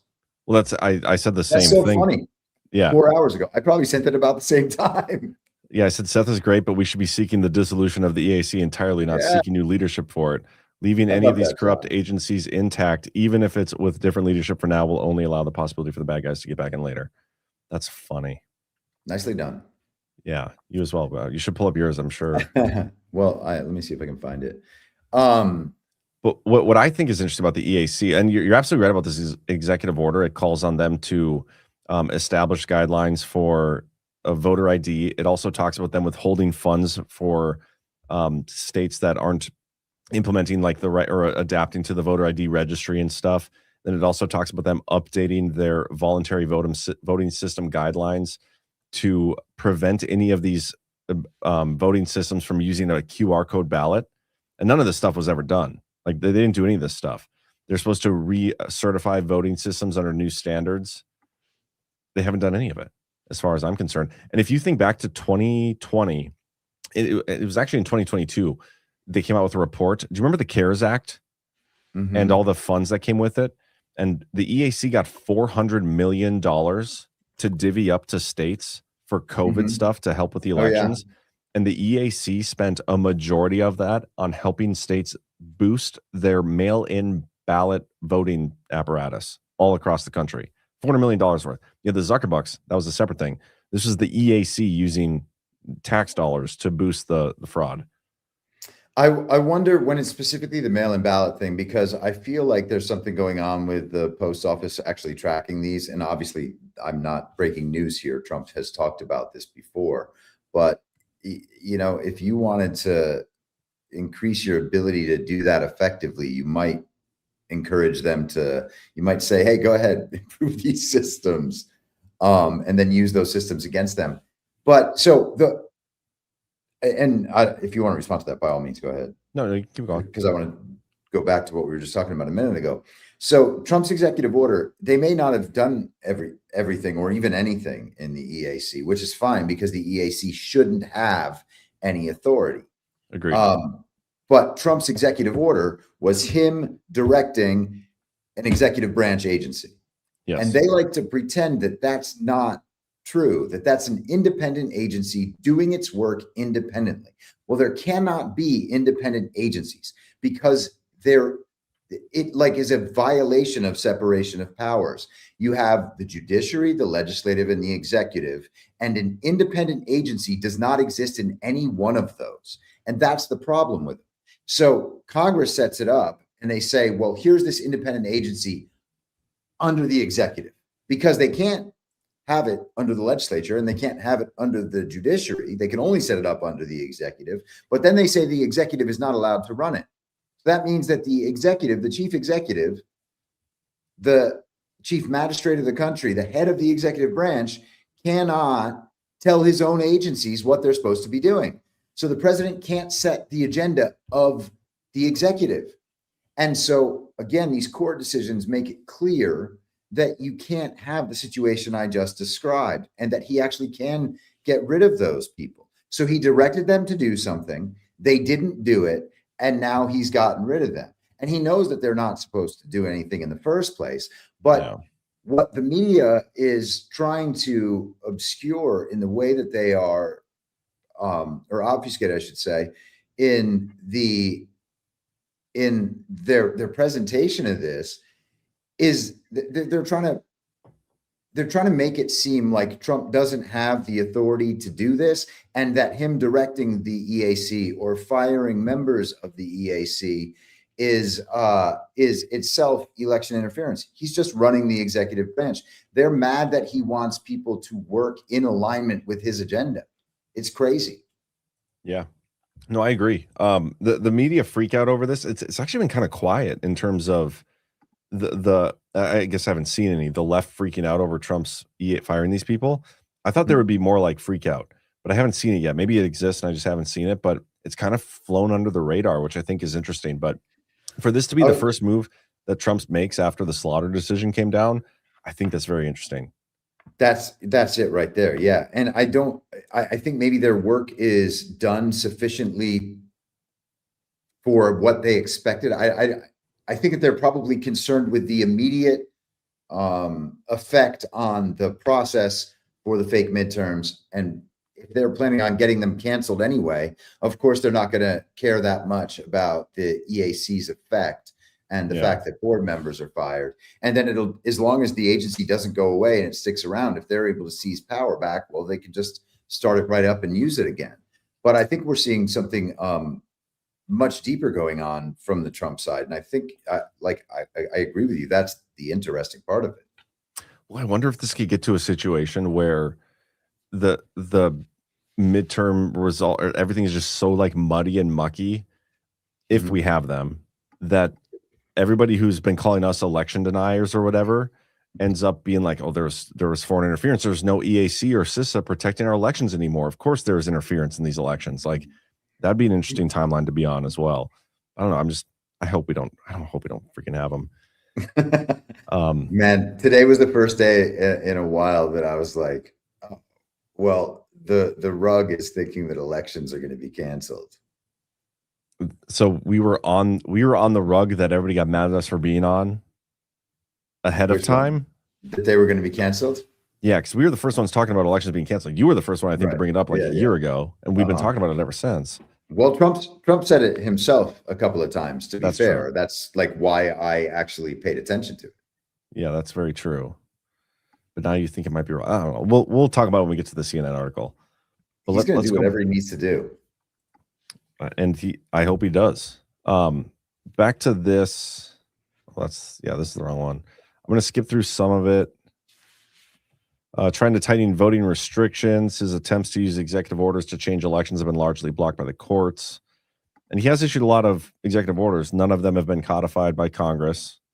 But as we've been saying, we can't expect the people who benefit from the fraudulent elections to fix the fraudulent elections by codifying any of Trump's executive orders. Pushing for the mid-decade redistricting. That was an interesting back and forth that took place 6 months ago. The left was trying to redistrict, and then so we were trying to redistrict, and then there was that ruling that came in where, was it Louisiana's redistricting was too racist or not racist enough or something? I don't remember what it was. And so that got switched, and then that caused a whole other fallout from the redistricting, and then everybody's just kind of stopped talking about it after that. Yeah, they said, I think that racism actually does go in the other direction too. Yeah. And then this goes towards like the firing of the EAC people. I might read a little bit of this because I think this is where it could get interesting. The Trump administration has gutted key elements of the nation's election security infrastructure. Experts warn that the changes could reduce visibility into nationwide cyber attacks and foreign influence campaigns while making it more difficult for state and local election officials to coordinate defensive operations. Early in his second term, Mr. Trump signed 2 directives that administration officials have used to justify the dismantling of these programs. The administration has weakened the Cybersecurity and Infrastructure Security Agency, terminated an FBI task force aimed at combating foreign influence in U.S. elections, and ended a program responsible for sharing threat intelligence with state and local officials. And keep in mind, the Center for Internet Security and CrowdStrike coordinate all of the local elections. They provide cybersecurity for all these local elections anyway. So that's ridiculous. So he's talking about the intelligence, or this is talking about the intelligence side of things, not the private sector side of things. The actions are rooted in a long-standing grievances from Mr. Trump and his allies who have argued that under the guise of fighting misinformation and disinformation, the Biden administration infringed on free speech. I would take that further and say that they actually participated or at least turned a blind eye to the election theft that took place in 2020. In his first budget request to Congress, Mr. Trump proposed eliminating CISA's disinformation offices, accusing them of conspiring against the First Amendment rights of President Trump and his supporters. Mr. Trump attacks on CISA also reflect his animosity towards Christopher Krebs, the agency's former director who oversaw efforts to secure the 2020 election. One of my favorite executive orders of Trump's is the one that has to do with Chris Krebs, addressing the risks from Chris Krebs and government censorship, which is so funny. Oh man, I'm so glad you remember all these. It's hilarious. Like, I love it when he calls one person out specifically and they're put in the Federal Register as like a security. Oh, I love it. I wish I could do that. Addressing the risks and threats of STDs from Scott Pressler and Benny Johnson. Oh, wow. Undermining faith in the electoral system by questioning previous results. This is hilarious because they've gone after Trump. They got after us. We got booted off of all platforms because of this. And we haven't stopped doing it. But here, Mr. Trump also ordered Tulsi Gabbard, then the director of national intelligence, to help manage an FBI investigation of his baseless claims of voting irregularities in Fulton County, Georgia. The move came after a team led by Ms. Gabbard seized voting machines from Puerto Rico to examine them for vulnerabilities, even though I'm pretty sure they were asked to do it. And then, yeah, there's a shout out to Clay Parikh in here. Nice. Yeah, I think, and then punishing those who have worked against election denialism. Ridiculous. Yeah, that might be all. Let me just read the closing paragraphs here and then we can go to the CNN article. Well, many of Mr. Trump's directives have been blocked or delayed by the courts. Election experts say that their potential harm remains significant and that some of the efforts have already eroded faith in the process. The point of so much of this campaign is not actually to change policy, because they know they don't actually have the authority to change policy, said Sean Morales Doyle, director of the Brennan Center's Voting Rights and Elections Programs. It is to inject distrust and confusion into our elections, both to discourage people from participating and to lay the groundwork for calling elections into question after the fact. You were going from the New York Times article right there, right? Yep. Okay. Yeah. Yeah. So I would say, as we pull the CNN article up, you can see that what he was just fretting about is exactly what the left side of the establishment is doing right now. And both sides of the uniparty establishment are freaking out about elections. The uniparty right wants the SAVE Act passed immediately. They were upset about Spencer Pratt. They're doing these kinds of rallies and whatever. Spencer Pratt actually said something interesting just a couple of days ago. Brian and I talked about it on Daily yesterday. He was actually mentioning the fact that the widely held belief in the potential of fraud in our elections and the fact that no one trusts them is by itself enough to invalidate the results, and that is 100% correct. Yeah. Yeah, let's just get into the beginning of the CNN article. We can come back to it, I guess. The point is that the things they are saying right now are the things we got censored for saying 5 years ago. Yep. Isn't that funny? It's a great point. Democrats warn of a Trump election takeover. What's really happening? Democrats are reaching DEFCON 1 levels of alarm about President Donald Trump's efforts to influence the coming election. All the signals are flashing red, wrote Democratic strategist and CNN political analyst David Axelrod in an X post. On the square, the GOP would take a beating this fall. Really? Largely because of Trump's unpopularity. Axelrod said, so he's setting up a plan B to do whatever you need to do to win. Anyone who says, well, he wouldn't do that hasn't paid attention. Use your imagination, in other words, and don't be surprised at anything Trump does in the 4 months until Election Day. Rep. Debbie Wasserman Schultz, she's the one with what's the hair? What's that noodle? Ramen hair. Yep. Told CNN's John Berman on Friday that people in her overwhelmingly Democratic district are frightened about what might happen in November. For the first time in my whole career, John, I have voters telling me that they're worried that the president's going to cancel elections, that he's going to declare martial law. There are people who have said to me that they're worried that they're not even going to have elections in November. She said she tries to reassure constituents about their more alarmist fears. I call bullshit. I don't think there are hardly anybody out there besides like us here that have ever talked about canceling the elections, maybe other than Trump mentioning it. So that's a made up story. The comment from Axelrod about how the GOP would take a beating largely as a result of Trump's unpopularity. The GOP, besides Trump, has done absolutely nothing. The establishment GOP has, at least in an optical sense and in the public consciousness, done nothing to help Trump pass his agenda, to put his agenda into law. They're always like, why don't you codify this for Trump? And they don't do anything. Now, I would just say they can't do anything, and Trump doesn't need their help at all, but that's not the story out there in public. And again, we're talking about mainstream media, who is at the lowest point of trustworthiness, according to public sentiment, that they ever have been, and they are still virtually 100% anti-Trump all the time.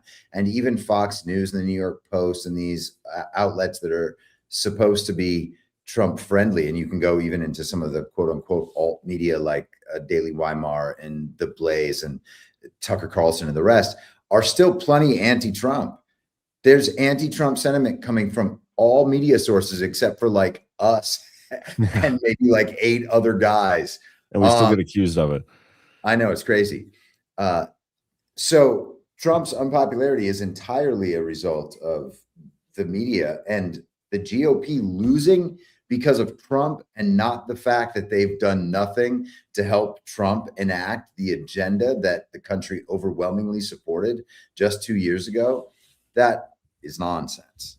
It is, but they're obviously trying to frame that a different way, because the GOP that's in there that's not helping him is part of the uniparty, and they want to be protected. They want to protect them, and obviously pin it on Trump. You can see what they do with the controlled opposition dynamic here, and what they do with election storytelling, because that's all it is. It is a battle of narratives. They are trying to set a narrative so they can tell the story of the election results that they already have planned. Yep.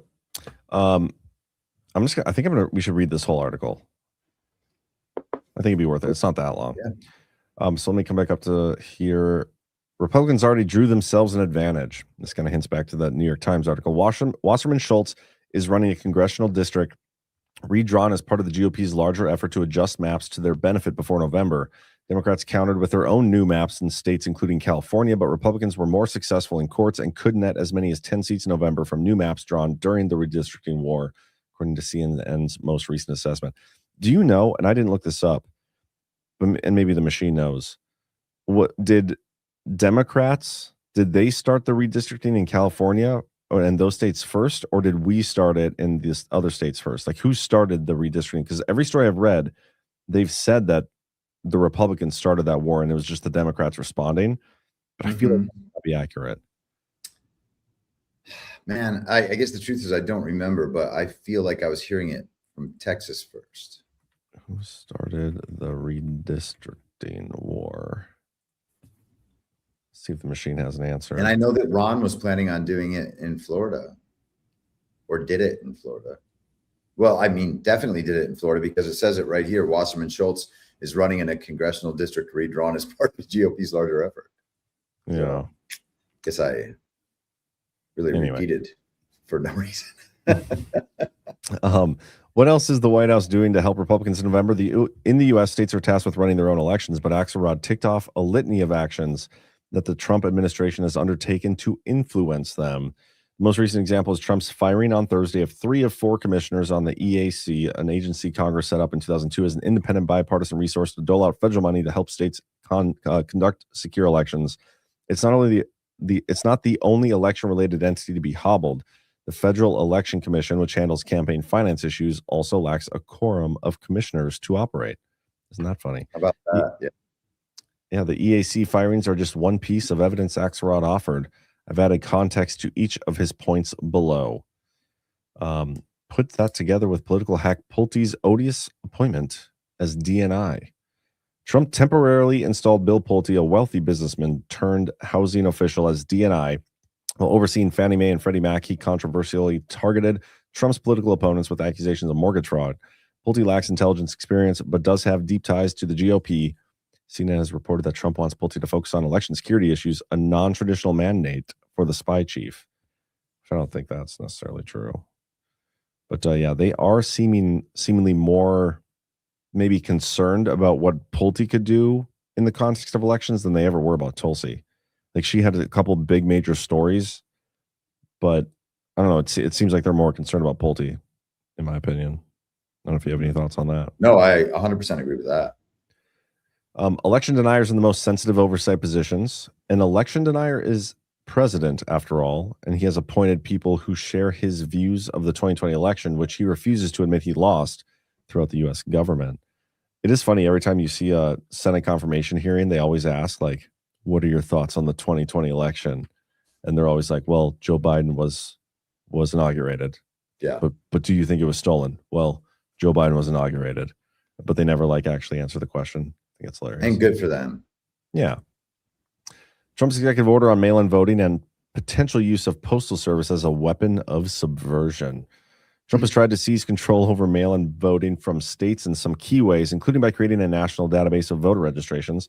States on the right and the left have fought the effort, however, and a court this month rejected his attempt to order the U.S. Postal Service to only send mail-in ballots in states that had complied. The court battle will continue on multiple fronts before Election Day. Is this what you were talking about the USPS earlier? Yes. Yeah, this is one of the elements for sure. Can we go back to the Election Assistance Commission for a second? Yep. So I went and was digging on where their authority came from. Whenever I do a search on this kind of stuff, I try to find out what the justifications were for initiating this agency in the first place, and then what the congressional authority is for their existence and what they're supposed to be doing. And so I ended up back with the elections clause in the Constitution and trying to figure out what the framers actually intended when they said that the Congress could pass legislation on the, I think, time, manner, and place of elections. Is it place? And so what they intended to do there was leave the states to run the elections, but they wanted the ability for the federal government to be able to step in if the states were doing something untoward, to make their influence outsized over the other states, or to somehow to exert undue influence in the federal government by holding elections or canceling elections or doing whatever they might with elections that would subvert or undermine the federal government's ability to exist and continue to govern. And so so the Election Assistance Commission is then an extension of that. So they've taken a broad understanding about what the elections clause means, and now they have created this federal agency that gives itself, on the basis of the elections clause, the ability to handle the minutia in the centralization of these election policies and processes. And so with the court case, as I mentioned, and then I'm going to just space on which of the court cases from the last few years it was that I think it's Chevron that makes it so that Congress can't delegate, its decision-making, its rulemaking capabilities to this independent agency, because they're basically exporting their legislative ability and responsibility to the executive branch. And so again, we've got a separation of powers problem. And so Trump is basically directing the Election Assistance Commission from his position as executive. Congress gave them the authority to centralize the election and control the minutia of election processes. And Trump's saying, well, this agency is in the executive branch. So therefore, Congress, you have taken your broad understanding of the elections clause in the Constitution and you have delegated it to me. And because the founders and framers only intended this federal, the the insertion of the federal government into the process above and beyond the states in the instance where the states were doing something untoward that would undermine and subvert the federal government. Trump even has that argument going for him. You know, we talked about the two ways you can look at his constitutional operation last week. This would be one of those instances where it's like, okay, the founders and the framers, they intended this for this purpose. Congress took it for a much broader purpose, then distorted that purpose and broke separation of powers by delegating it to an independent agency. But you see, the thing is that independent agency is actually under the executive branch. So Congress has delegated its power to me. And I think that chain of events and how he's operating with this is pretty incredible. I mean, this is the funny thing about when people think we're blackpilling. Like, I think that this thing that he's doing, I think I'm right about this. Maybe I'm not, but I think I am. And if I am, that is absolutely genius on a level that is not being discussed in the public conversation about our elections at all. And it's actually way more important than whether or not Democrats or Republicans are controlling the Election Assistance Commission. And that's what the conversation is reduced to. No, I think you're absolutely right. Has Trump commented about that at all? About him having the authority to like do this stuff? I don't think so. And I don't know that he needs to. And I think there's probably going to be a few steps between now and then. Yeah. Challenges and whatnot coming from all over the place. But that's ultimately what we're dealing with here. They have nationalized power over elections and placed it under the control of a few of these different agencies that they call independent, but aren't independent at all. And so Trump is seizing back all that power for the executive branch because that's where it's been placed. And so if Congress wants to rescind all that, they're more than welcome to, but I don't think that they're going to do that because what they're hoping they can do is seize back power and then go right back to using their system. Yeah. And that's another interesting one is CISA, because for the longest time, everybody, including myself for a period of time, but a lot of people in the community were like, oh, Trump set up CISA. This is how we caught the election theft. Yeah. And then it turns out CISA is actually one of those agencies. It was, putting a lot, Trump did sign it into law, but that was a loss. Congress created the agency and they were participating in stealing that election. Like they were a major part of it, like disturbingly major part of how that election was stolen and how elections are stolen generally. And Trump has like slowly dismantled that thing and called for it dismantling altogether throughout this term. I think you're right. That's an astute observation, I must say.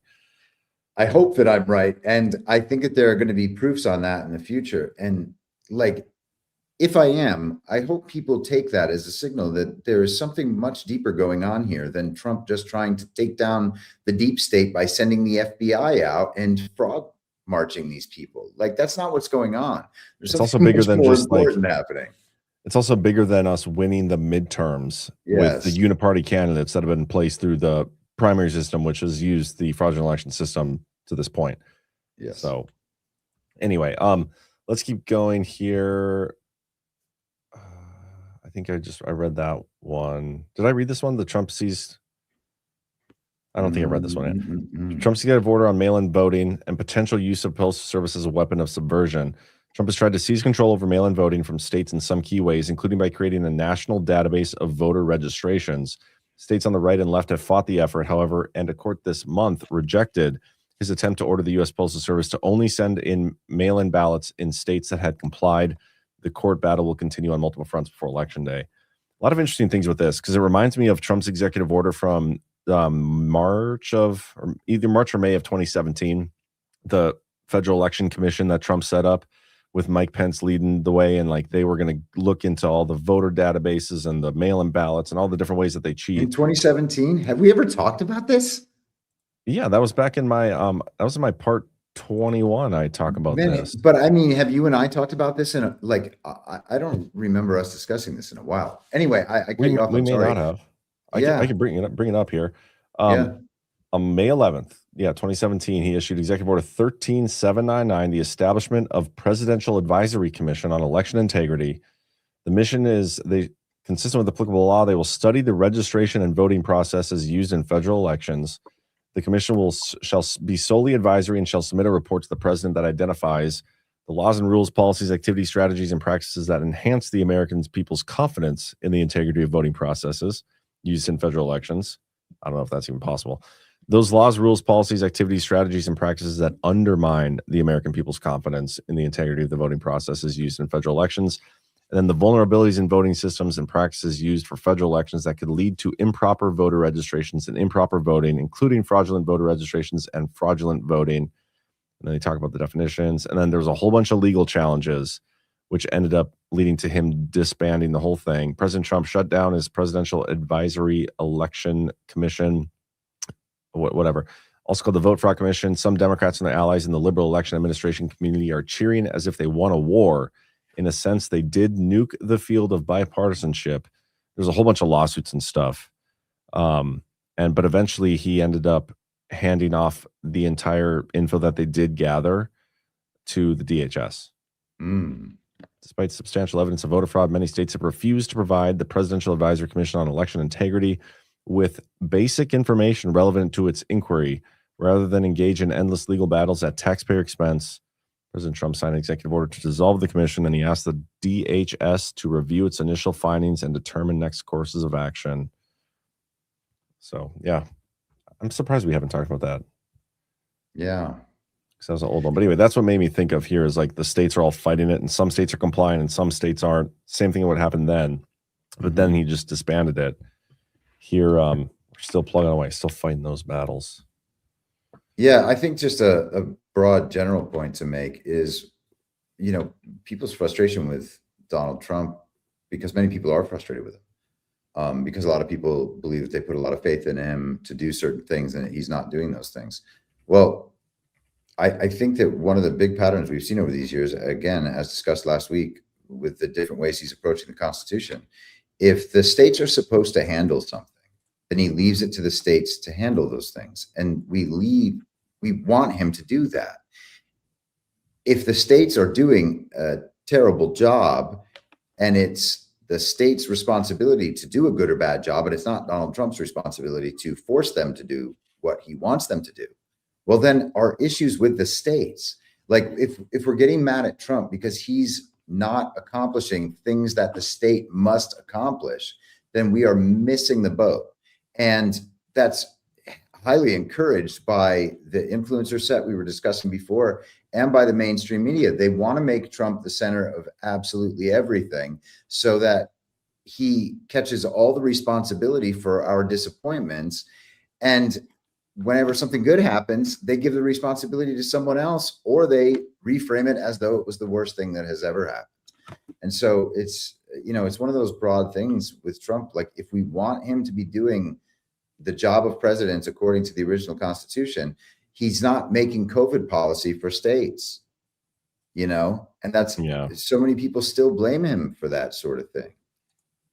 He did stuff at the federal level, and then the governors handled the states, you know. And if they have like federal agencies telling the states what to do, and the states don't challenge that because the federal agency has no constitutional authority in that domain, well, then the states are complicit in the problem. And again, the responsibility goes back to a more decentralized source.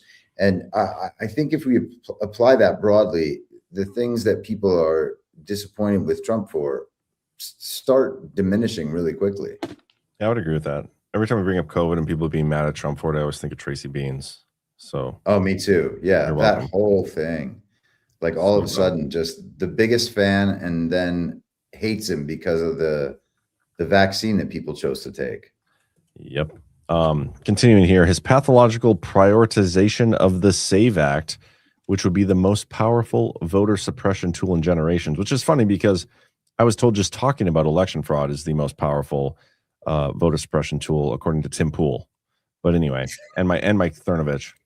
Trump has loudly complained about Republicans' inability to pass an election security bill that voter integrity groups largely say is unnecessary. He has demanded that senators nix the filibuster to pass the bill, but Republican senators have refused. This week, Trump refused to sign a bipartisan housing bill out of a peak of lawyers' failure to pass the election bill, which he calls the Save America Act. The election bill will continue to languish, and the housing bill will become law without a signature. Yeah, that's funny, because if it just sits there for like 10 days, I'm pretty sure it just becomes a law if he doesn't do anything with it. So, But the interesting part of that again is if you have an illegitimate Congress and Senate and he doesn't sign that, and the people one day learn the Congress and the Senate are illegitimate, is that housing bill law? I mean, I would argue no, but I feel like we have if we can barely get people to, I don't even know what to say. Like, we keep talking about waking up the normies. We have to cross all these bridges first. If that's the argument we're going to make, they are never going to get to the point of acknowledging, oh, well, they were illegitimate. So wait, what about the laws? Like, that is such a far leap. Well, in my opinion, I mean, getting people to accept that elections are fake is a far leap too, but we're closer now than we were 5 years ago. Are we? Don't you think? Man, I think we're at a tipping point. I think that both sides know that elections are fake inside and do not admit that outside because all the incentives are against doing that. They don't want to be called conspiracy theorists. They don't want to think about what it means if their vote actually is not the source of their power. I would agree with you. So I agree with that. And I've said this for a while, like everybody knows elections are rigged. It's just they only care when it's affecting their side, right? And most people are just apathetic to it. Where I think we're further away now than we were before is like the next logical step, once you recognize the illegitimacy of your elections, is to, probably not participate. Okay. And that's up to people but like there's so many people who get so mad about that while acknowledging the elections being fake. We've had this argument so many times that's where I feel like we were closer to the non-participation aspect, or at least opting out of these things prior to the 2024 election. I feel like we were closer then than we are now. I feel like there has been a regression, at least in the truth community. But yeah, I don't know. Maybe we just need one more cycle of fraud to get them on board with that kind of thing, Whatever. Yeah. It's really difficult when people remain addicted to the soap opera of it all and get all their information from social media apps. Yeah. Is what it is, man. His persistent, unfounded claims of election fraud, which he uses to justify extraordinary federal interventions. There's no evidence of widespread election fraud.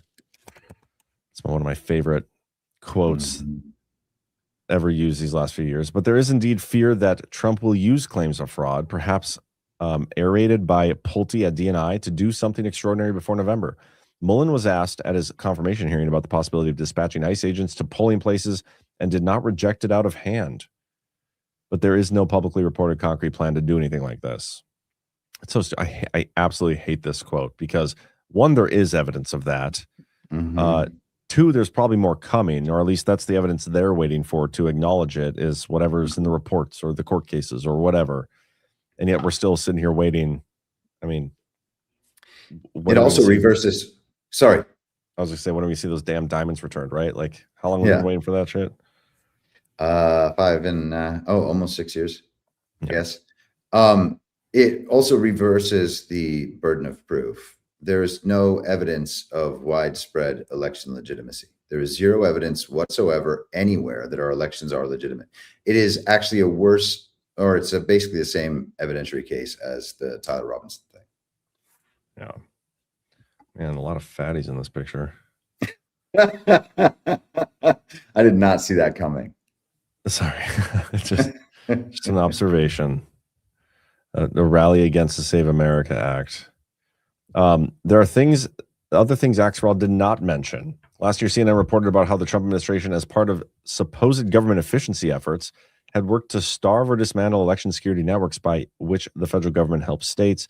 Slated effort firing commissions at the EAC likely won't have much of an impact in the coming election, according to the Watchdog and Good Government groups, but it is alarming to some of them nonetheless. Well, that's good. The Watchdog and Good Government groups aren't concerned, so we shouldn't be either. Warnings of a slow-moving takeover. Although the EAC doesn't play a direct role in running elections, we must view this as part of a broader pattern of efforts to centralize control over election administration and tilt the playing field, wrote Michael McNulty, Director of Policy at Issue 1, which describes itself as a cross-partisan political reform group. McNulty, whose background is in working in elections overseas, that's a weird thing to do, has warned that Trump's efforts amount to a slow-moving election takeover playbook about which everyone should be on guard. Trump's efforts to exert influence in the coming election have been clear, but they have also been faulty. The Supreme Court recently ruled in favor of states that count mail-in ballots postmarked on time but received after Election Day. For instance, the most high-profile election-related loss for Trump and his allies in court. there have been multiple other obstacles put in front of Trump by lower courts. Thoughts on that? Nah, let's keep moving. Yeah. CNN's Frederica Schuten, however you say that, recently wrote about the efforts in blue states to pass laws shielding their elections from federal meddling, either by barring the sharing of voter registration data or barring the presence of federal law enforcement. Votes will be cast. Votes will be counted. For all of Trump's efforts, Americans should be confident that the coming election will be sound, according to David Becker, founder of the Center for Election Innovation and Research. David Becker, what a douchebag. By that, he means that people will be able to vote and those votes will be counted accurately. I'm not even sure the dismissals rank in the top 5 election-related stories this week, he said of the EAC firings. A Trump-appointed judge quashing the DOJ's subpoena attempting to collect sensitive personal information on poll workers was far more impactful, for instance. That's Read interesting. Read CNN story on that court loss for the Department of Justice. That was in Fulton County. The EAC firings, Becker wrote, are indeed overreach, but we shouldn't make too much about the effect this will have on the elections this year and going forward. He must not be concerned about going forward because I bet once the midterms happen, they're planning to impeach Trump. That's my guess. Elections are still run by states as the Constitution requires, he argued, and they are executing that mission exceptionally well. Just going up to the barring the sharing of voter registration data, like I'm pretty sure that the EAC was that was like one of their initial purposes, and also like I think it's North Dakota that doesn't have voter registration at all, right? Yeah, it's like same day you just show up and like register and good to go. We just raw dog it up here, man. What a strange thing that they it's all so hypocritical and so inconsistent the way that they cover this stuff. Like they put these processes in place. Yeah. And they're angry that they're being used against them. Like, no, you're not supposed to use them this way. We put these rules in place so that we could determine the election outcomes. Yeah, I mean, well, they didn't need to steal it. Right. Yeah, the system's changing one way or another, man. And I think that for the people out there who have like lost faith in Trump and think that he's just like part and parcel with the enemy, he's actually helping them implement their plans. I mean, this is, if I'm right about this stuff, this is the first person who has ever challenged them from that position. The rest of the time, every other president would always have to bow to the administration. They would never challenge their own administration. But under the executive branch is where the deep state lives. That's what the deep state is, you know. And there might be judges and legislators who are controlled by the deep state, but the deep state lives in the executive branch. And so to have someone who's actually using original constitutional power of the executive, the unitary executive theory, to control the executive branch in full, well, that's a real threat. Whereas any other president is no threat. The deep state lives in the executive branch. This is Trump dismantling the deep state. And again, people are always just waiting for handcuffs. And the handcuffs are, I'm not saying the handcuffs are not deserved, okay? And that we shouldn't want to see people held accountable. We definitely should. But if you want to remove the deep state, you actually have to remove the deep state from the government, not just fill it up with different people, giving them the same powers and responsibilities.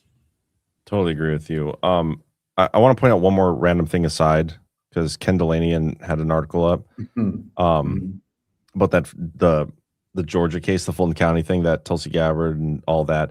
I think it was last week or 2 weeks ago, Kash Patel ordered a whole bunch of analysts from all over the country to come in and like help analyze stuff with the case. And they're writing stories about people who are being fired for not wanting to participate. And I think there's an interesting info op here. 2 Atlanta-based FBI intelligence analysts were fired last week after refusing to participate in the Trump administration's investigation of Georgia's 2020 presidential election. The analysts, a husband and wife, told colleagues they did not believe the investigation was justified under FBI and Justice Department policies. The people said, adding that the couple was escorted out of their office.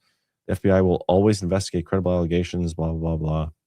So there's a weird op here. They're trying to delegitimize this investigation using, like, you know, some deep state people like you were just talking about within these intel communities. I think it's notable. Yeah, I'm not sure that whole Tulsi Gabbard photo op and the rest of this stuff that's coming from agencies within the executive branch and the federal government that shouldn't exist. I'm not sure that those are not enemy psyops. So I'm totally open to could be. see. Yeah, I'm open to seeing where this goes and not prejudging it. Well, think of the effect it would have on everybody who's like put all their weight, like they've gone all in on the rug of like, say, the Fulton County stuff or the Florida grand jury or the DNI or PIAB report or whatever it is. If those are not the white hat psyops, if those are not the method of delivery of the exposure or whatever, and they are an enemy psyop, the best thing they could do is like get everybody bought in and then come out and be like, oh yeah, I guess we didn't find anything. I guess there is no evidence of widespread fraud in our elections. Yeah. Think of the effect that would have. Yeah. And if you are working for an agency and you believe that the agency is doing things that they shouldn't be doing, you can voice your concern. If the concern is not dealt with, your choice is to resign. So yeah, that's a great point. I mean, Ken Delaney is writing the article. I'm assuming right. Sure. These are not the greatest of people, but they're speaking in the abstract. Yes, absolutely. But all right, man. I think I'm good. Is there anything else you wanted to discuss? I mean, war is back on the table. There's the war thing, and then Trump's been hammering the New York Times with the concerns about the Qatari plane, and then he sent it last week to Mildenhall rather than riding it home. They got the second Air Force One. It sounds like he is kind of trying to take the air out of a plane-related assassination attempt. Well, maybe. I don't By know. talking about this stuff so heavy in advance, I mean. Yeah, there is an interesting like timeline here. So I think it was Tuesday night or whatever. He said that he's sending the plane to wherever, and then I think it was Wednesday during the NATO stuff. He starts like bombing again in Iran or whatever, and then Wednesday also he gets asked questions about the plane, like, hey, why'd you take a different plane? Why'd you take a different plane? And he like gave some random excuse. And there was also a question during that same exchange or same press conference, whatever it was, where he's like, I'm number one on the list. I'm the hit list guy. Like, I'm the top guy. And then it came out that there was reports of credible threats against him, according to Israel. Like they gave him intelligence. And his like rhetoric towards Iran has completely shifted. The ceasefire is done, but we'll still negotiate. The MOU is done. We're on round 3 of bombing them, and it's Operation Bitch Slap or whatever. That's what they're calling it internally. The whole thing's weird, but he's leaning into the story of there being some sort, it seems anyway, of there being some sort of like credible threat against his life. But I think it's weird because that's always been the case, and it's always going to be the case. So for him to have this like harsh reaction, I don't know. There's something more there probably, but it is an interesting timeline. He's leaning into it extra hard too, and you have to wonder if he's trying to preempt something, if he's trying to do like one of the false starts on this. He puts the narrative out there so that they can't use it effectively later. Because the one thing that would convince Americans potentially to support a war effort with Iran is the assassination of Donald Trump, because then JD Vance would be the guy that gets to prosecute that war, presumably. And is he going to say no to the establishment? I don't think so. I don't have any reason to believe that he would stand up to those people, considering that they have supported him for all this time. Yeah. So, Trump coming out and saying, if that happens, we're going to bomb the shit out of you. We're going to destroy your whole civilization, all these things that he said before, and we'll say harder versions of again and again and again. Well, that makes it very clear that Trump is overstating the case that they would have to make. Very clear to me, I should say. He's overstating the case that they would have to make in that instance. And the fact that, so it's like I think about this stuff like in symbolic logic. It's like a conditional statement. It's like if then, right? Yep. So if Trump is assassinated, then there's going to be a huge war. Well, one side of this equation wants there to be a huge war. And so Trump is kind of pushing for that huge war and pushing the stories about his assassination, so that by the time the inciting event here would have to occur, the air is already out of that balloon. And this is, again, something we've discussed a number of times. You know, that is interesting. And I want to pose a question. This is his Truth Social post. I'm going to read it. This is from last night at 10:18 p.m. He was 1 minute off, like what would have been just a stellar Delta, I'm sure, with a 17 there.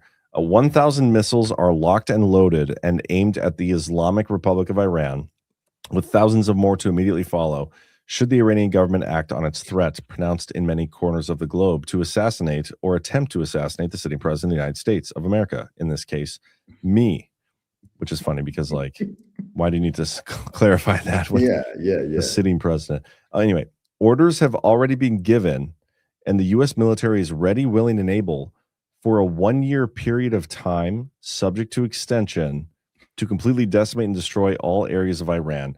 Praise be to Allah, President Donald J. Trump.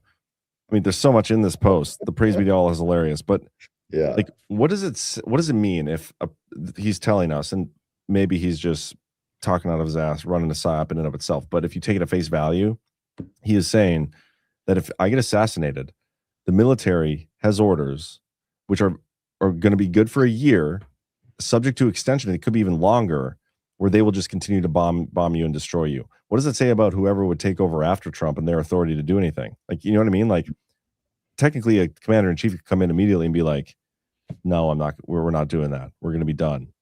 But he's implying that he has the authority, even posthumously, to carry out the bombing of another civilization. Like, I just think that's an interesting concept for him to be posting about. Yeah, that would mean they have a lot of ammo too. That too. The New York Times stuff that he's been writing about, I think that's directly related, because he's saying that Maggie Haberman is Maggot Haberman. Yeah, that she's making it up. In one of the posts, 90% of it is fake news. He's talking about her book. They're just making up stories. And so they told the story about the Qatari plane and that being a security threat. And Trump is just putting all this stuff right out in front, making sure that the world knows. They're saying this is the case. This is not true, just like the rest of their book is not true.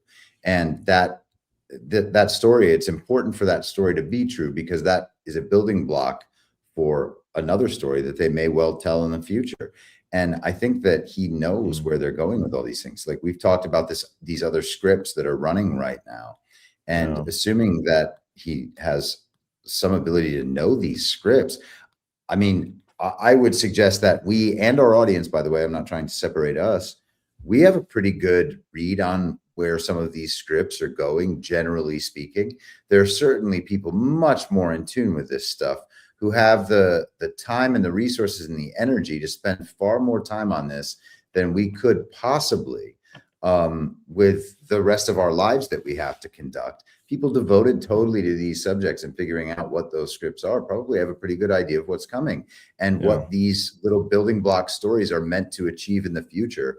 And so if Trump then attacks each one of those building blocks when it comes out, by the time they tell the big story, there's nothing for them to stand on. Yeah, that does make you wonder what is coming. Because I mean, I know they've been doing their book tour with their book. Has it come out yet? I don't even know if their new books come out, but it makes you wonder what is actually coming out. There's also been some stories on the New York Times about, Kash Patel and whatnot, and he was called in this week, and now they're investigating the New York Times, supposedly.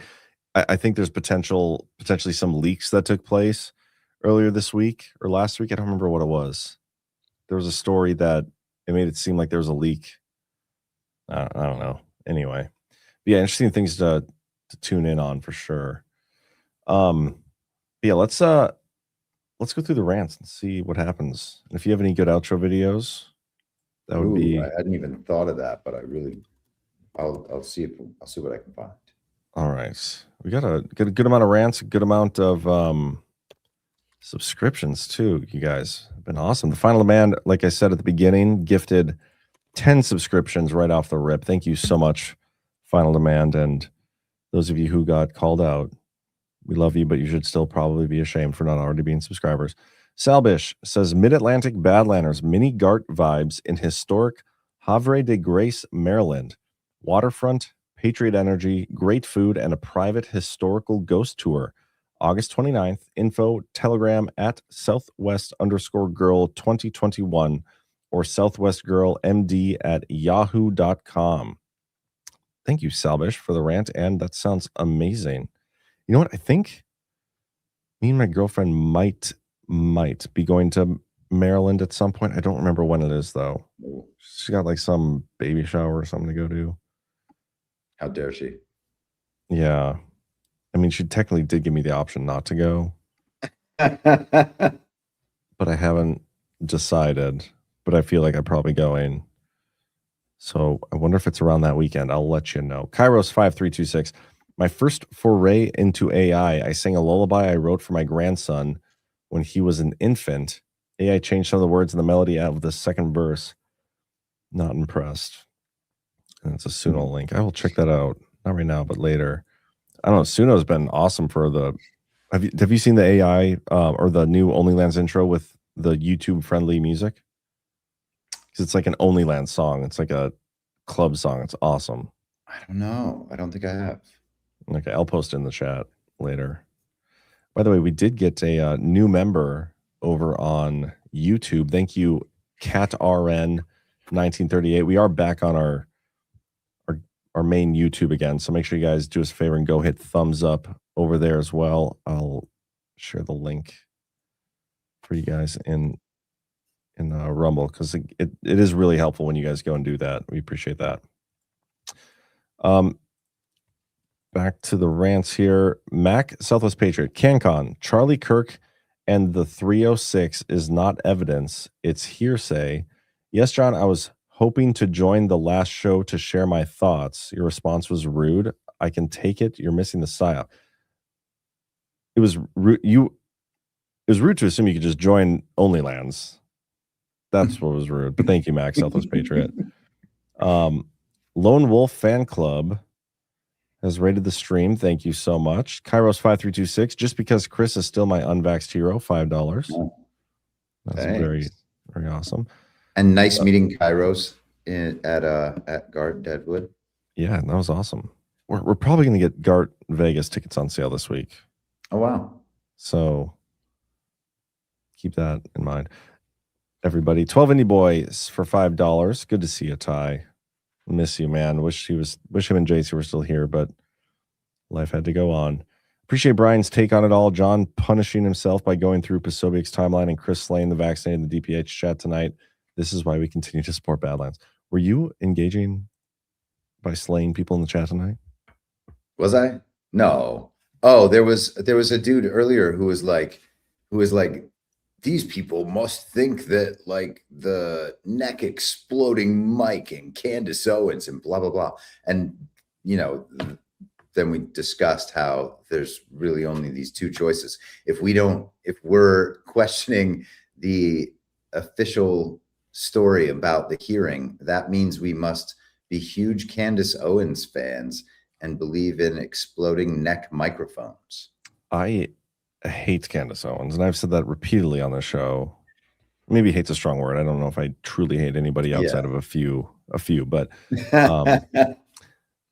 but yeah, that I don't believe in. It's all so gay. It's all such a stupid time. Normies don't think that like people can just form their own thoughts and not be affected by one side or the other of the central narrative. They just don't think it's possible. Which is so silly, because that's like what we've been doing for how long has Badlands been? Since 2022. We're almost 4. We're pushing for that. Yeah, that's like been our whole thing. It's absurd. It's what we strive for. Highly frictional. Yeah. Keith Higgins, 2 parts here. Benny Johnson and Poso takes are guilty of jury influence, not jury interference. It's like tax evasion versus avoidance. One is illegal and one is not. Election influence versus election interference. It's a very insightful take, Keith Higgins. We need to put accountability behind the laws and make shenanigans versus fuckery punishment one that stings. Alrighty. Well, thank you, Keith. That's a good take. NVOH for $50 says, have a great show, gents. Thank you so much. It's very generous. We appreciate the support. 1280 boy for $5 says, is it possible Charlie is just watching the psyop in an undisclosed location, maybe Valhalla? Too soon? Yes. We all just want the truth and no more psyops. I mean, technically it's possible, and I always joke that anytime anybody dies ever, they go to WITSEC. All dogs go to WITSEC or whatever. Max Southwest Patriot again says, Chris is correct. There is no evidence. CanCon, you're searching for the stars. I don't get that. Simple Sam 1779. I started a drinking game for when Chris mentions the one book he once read. It sent me to rehab. Chris has let a know lot. what that means. Chris has read a lot of books, and you do, based on your comments in the chat, Simple Sam, you do seem like you belong in some sort of rehab facility. So, not surprising. T. Minzy rated the stream. Thank you very much. Counterinsurgent for $10. I must interrupt your discussion. Something very strange just happened about 2 blocks from my house. People lit off a batch of fireworks, and then I heard the group yelling, USA. I'm in Oregon. It's funny. I heard people popping off their leftovers yesterday.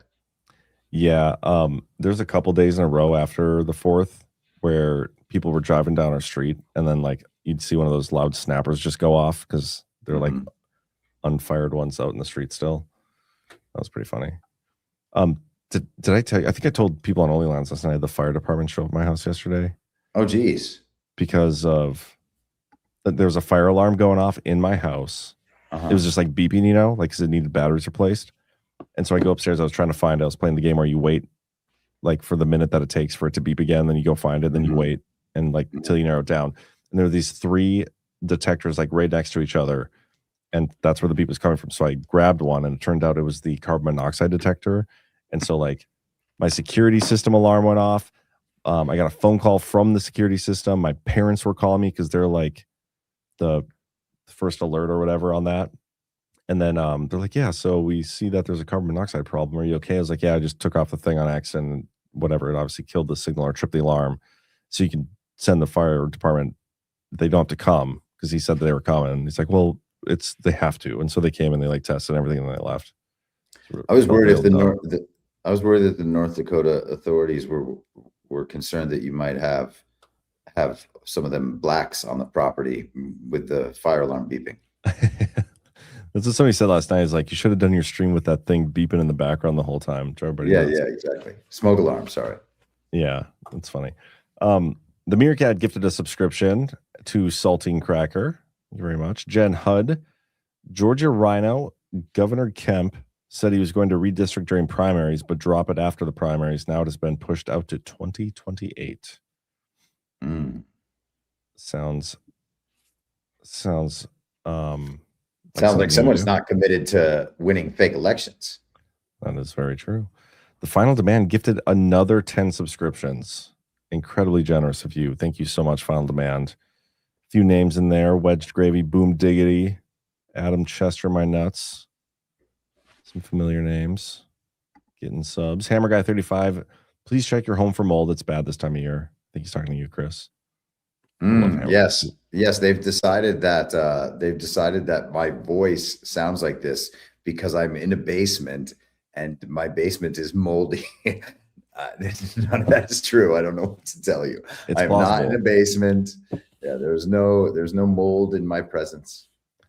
Hammer Guy 35, I've noticed, is never wrong. So you probably should check. Maybe I do have. Well, he also then started a charity fund for me to deal with my mold problem. I have plenty of other problems, but mold is not one of them, as far as I know. I got 99 problems, and some mold ain't one. Should we start a charity fund for your other 99 problems, though? Is that what you're saying? Yeah. I'll cry on a stream, and maybe people will give me money. I hear that works. See that going around. Babbage 3, Katrin 1938 is now a Badlands Media member on YouTube. We did get that, so thank you, Babbage. Then Jason Holmes, sorry if this is rude to ask, but could I ask for a shout out? I'm trying to grow my channel and form a community. Also, thank you for all the hard work you guys do. At least someone who is ranting in order to attract attention to their own platform is being entirely honest about it for a change. That is true, because we've had that issue in the past where people just come and leave rants and try to steal our audience and then later participate in the lawsuits against us. So Yeah. As long as you promise not to sue, you can get that shout out. The Raconteurs report. Yeah, you just rant, and then we inadvertently like will advertise and make it seem like everybody's all like friends and things are on the up and up, and then all of a sudden, boom, lawsuit. Boom, lawsuit to degenerate heroin users. Did you find an outro video? Shit, no, man. I got distracted with the things that you were saying and doing, and I do have that effect on people. Usually it's ladies though, not the guys, but whatever. We could do. Apparently, there's a comp. Oh, that's lame. See if I can find anything interesting on Twitter. Apparently, some bison